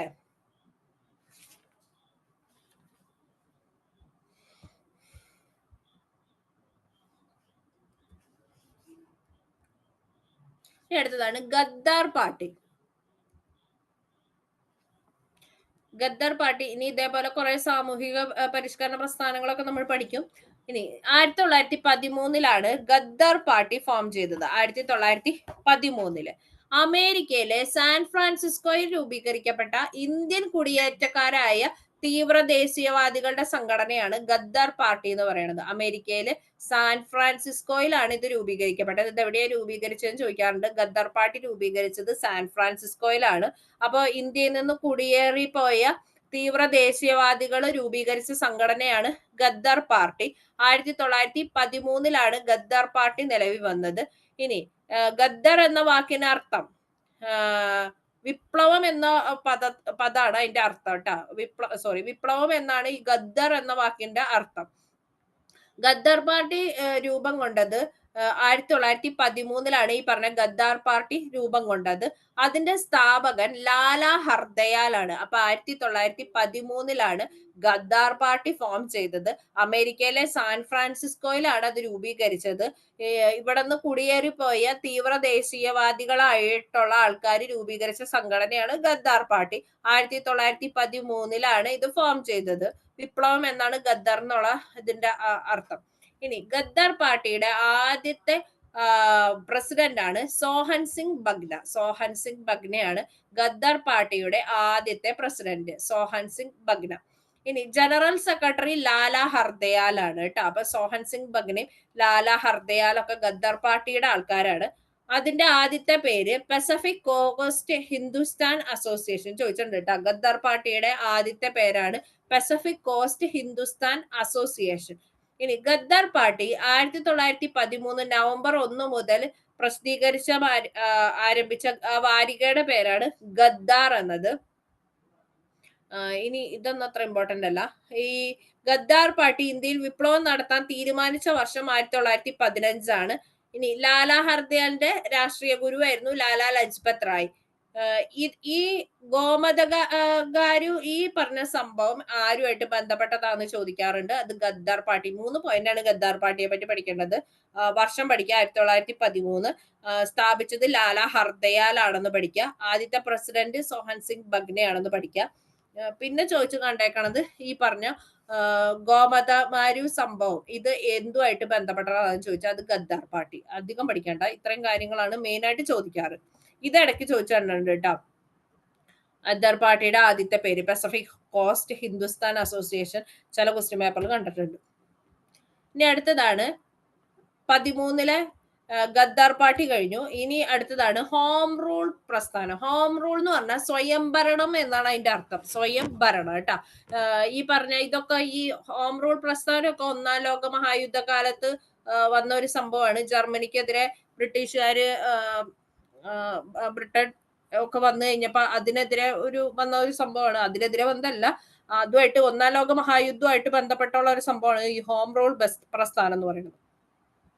1-ാം ലോക മഹായുദ്ധ സമയത്ത് ഇന്ത്യൻ ദേശീയ പ്രസ്ഥാനത്തെ സജീവമായി നിലനിർത്തിയത് ഹോം റൂൾ പ്രസ്ഥാനമാണ് കേട്ടോ. 1-ാം ലോക മഹായുദ്ധ സമയത്ത് ഇന്ത്യൻ ദേശീയ പ്രസ്ഥാനത്തെ സജീവമായിട്ട് നിർത്തിയ പ്രസ്ഥാനമാണ് ഹോം റൂൾ പ്രസ്ഥാനം. അതായത് സ്വയം ഭരണം എന്നാണ് അതിന്റെ അർത്ഥം. ഹോം റൂൾ എന്ന ആശയം ഇന്ത്യക്കാർ സ്വീകരിച്ചത് അയർലൻഡിലെ സ്വാതന്ത്ര്യ സമര പ്രസ്ഥാനത്തിൽ നിന്നാണ് ഈ പറഞ്ഞ ഹോം റൂൾ എന്ന് പറഞ്ഞ സംഭവം സ്വീകരിച്ചത്. ഹോം റൂൾ എന്ന് പറഞ്ഞു കഴിഞ്ഞാൽ ഞാൻ നേരത്തെ പറഞ്ഞത് തന്നെ സ്വയംഭരണം എന്നാണ് അതിന്റെ അർത്ഥം. ആനി ബസന്റ് ആണ് ഇന്ത്യയിൽ ആദ്യമായിട്ട് ഈ ഹോം റൂൾ എന്ന് പറഞ്ഞ ഈ സംഭവത്തെ പറ്റി അവതരിപ്പിച്ചത്. ആനി ബസന്റ് നമുക്കറിയാം വിദേശിയാണ്. നമ്മൾ പറഞ്ഞായിരുന്നു INC-യിൽ വിദേശ വനിത ആദ്യമായിട്ട് വന്ന വനിത അല്ലെങ്കിൽ ആദ്യത്തെ വിദേശ വനിത എന്നൊക്കെ പറയണത് INC-യിൽ പ്രസിഡന്റ് ആകുന്ന ആദ്യത്തെ വനിത ആനി ബസന്റ് ആണ്. അദ്ദേഹം ആനി ബസന്റ് ഒരു വിദേശിയാണ്. അപ്പൊ ഇന്ത്യയെ മാതൃരാജ്യമായിട്ട് സ്വീകരിച്ച് നവോത്ഥാനത്തിനും സ്വാതന്ത്ര്യത്തിനും വേണ്ടിയൊക്കെ പ്രവർത്തിച്ച ഒരു വ്യക്തി കൂടിയാണ് ആനി ബസന്റ് കേട്ടോ.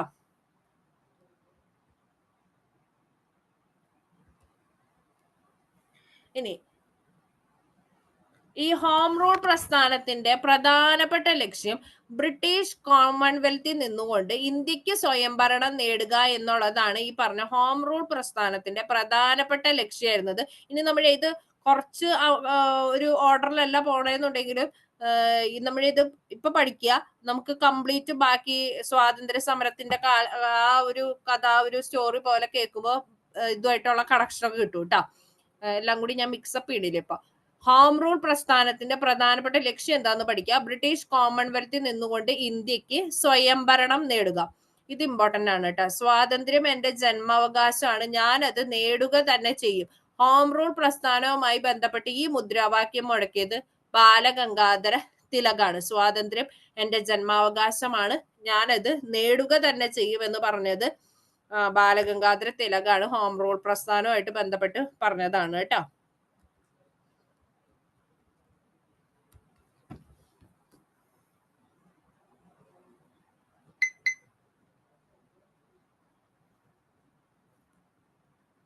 ഓക്കെ, അപ്പൊ ഇത്രയാണ് ഈ പറഞ്ഞ ഹോം റൂൾ പ്രസ്ഥാനത്തെ പറ്റി. അധികം ഒന്നും പഠിക്കണ്ട, ഇത്രയും പഠിച്ചാൽ മതി. പിന്നെ ഹോം റൂൾ പ്രസ്ഥാനം ആരംഭിച്ച വർഷം ഇമ്പോർട്ടന്റ് ആണ്. 1916 ഹോം റൂൾ പ്രസ്ഥാനം ആരംഭിച്ചത് കേട്ടോ. അതിന്റെ സ്ഥാപക നേതാക്കൾ ഇമ്പോർട്ടന്റ് ആണ്. മാനി ബസന്റും ബാലഗംഗാധര തിലകും ആയിരുന്നു ഈ പറഞ്ഞ ഹോം റൂൾ പ്രസ്ഥാനത്തിന്റെ സ്ഥാപക നേതാക്കൾ. 1916 സ്ഥാപിച്ചു.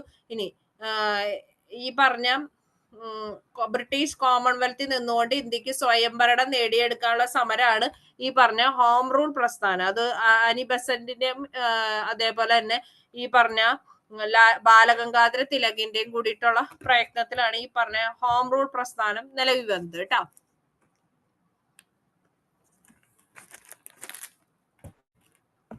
നമുക്ക് രണ്ടൂന്ന് ക്വസ്റ്റ്യൻ നോക്കാം. പിന്നെ നിങ്ങൾക്ക് അറിയാലോ, ലോകമാന്യ എന്നറിയപ്പെട്ടിരുന്നത് ബാലഗംഗാധര തിലകാണ് കേട്ടോ. ലോകമാന്യ എന്നറിയപ്പെട്ടിരുന്നത് ബാലഗംഗാധര തിലകാണ്. അദ്ദേഹത്തെ വിശേഷിപ്പിച്ചത് ഇന്ത്യൻ അസ്വസ്ഥതയുടെ പിതാവ് എന്നാണ് ഈ പറഞ്ഞ ബാലഗംഗാധര തിലക് അറിയപ്പെട്ടിരുന്നത് കേട്ടോ. ഇന്ത്യൻ അസ്വസ്ഥതയുടെ പിതാവ്. ഇനി ഇദ്ദേഹത്തിനെ ഇന്ത്യൻ അസ്വസ്ഥതയുടെ പിതാവ് എന്ന് വിശേഷിപ്പിച്ചത് വാലന്റിയർ ഷിറോൾ എന്ന് പറഞ്ഞ ഒരാളാണ് കേട്ടോ. അതായത് ബ്രിട്ടീഷ് പത്രപ്രവർത്തകനും അതേപോലെ ചരിത്രകാരനുമായ വ്യക്തിയായ വാലന്റിയർ ഷിറോൾ ആണ് ബാലഗംഗാധര തിലകിനെ ഇന്ത്യൻ അസ്വസ്ഥതയുടെ പിതാവ് എന്ന് വിശേഷിപ്പിച്ചത്. അപ്പൊ ഇന്ത്യൻ അസ്വസ്ഥതയുടെ പിതാവ് എന്നറിയപ്പെട്ടിരുന്നത് ബാലഗംഗാധര തിലകാണ്. അദ്ദേഹത്തെ അങ്ങനെ വിശേഷിപ്പിച്ചത് വാലന്റിയർ ഷിറോൾ ആണ്.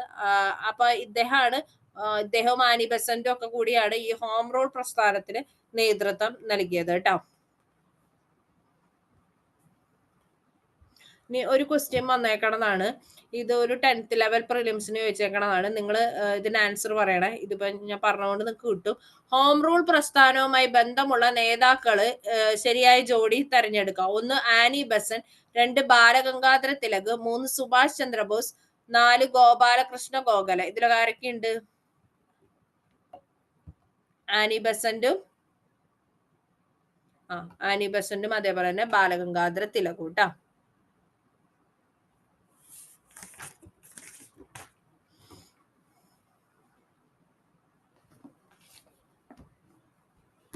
ഓക്കെ,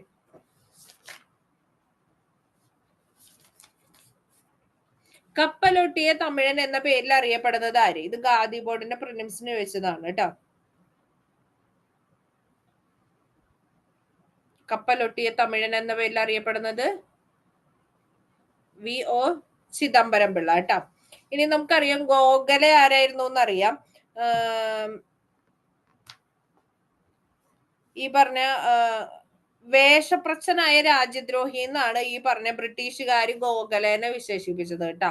വേഷപ്രച്ഛന്നനായ രാജ്യദ്രോഹി.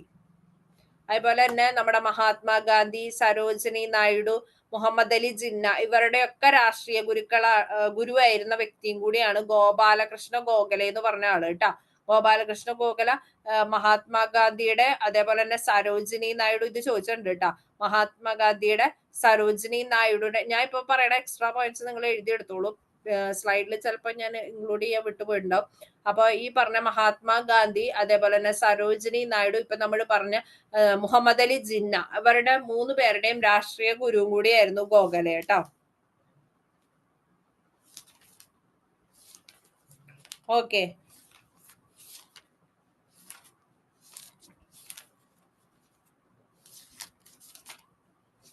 അപ്പൊ ഇത് നമുക്ക് നിർത്താം. അപ്പൊ കുറച്ച് കാര്യങ്ങളെ പഠിപ്പിച്ചോളൂ. ഇന്നത്തെ പഠിപ്പിച്ചതൊക്കെ ഇമ്പോർട്ടന്റ് ആണ് കേട്ടോ. ഇനി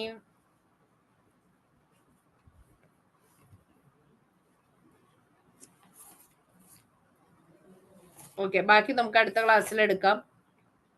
അപ്പൊ താങ്ക് യു.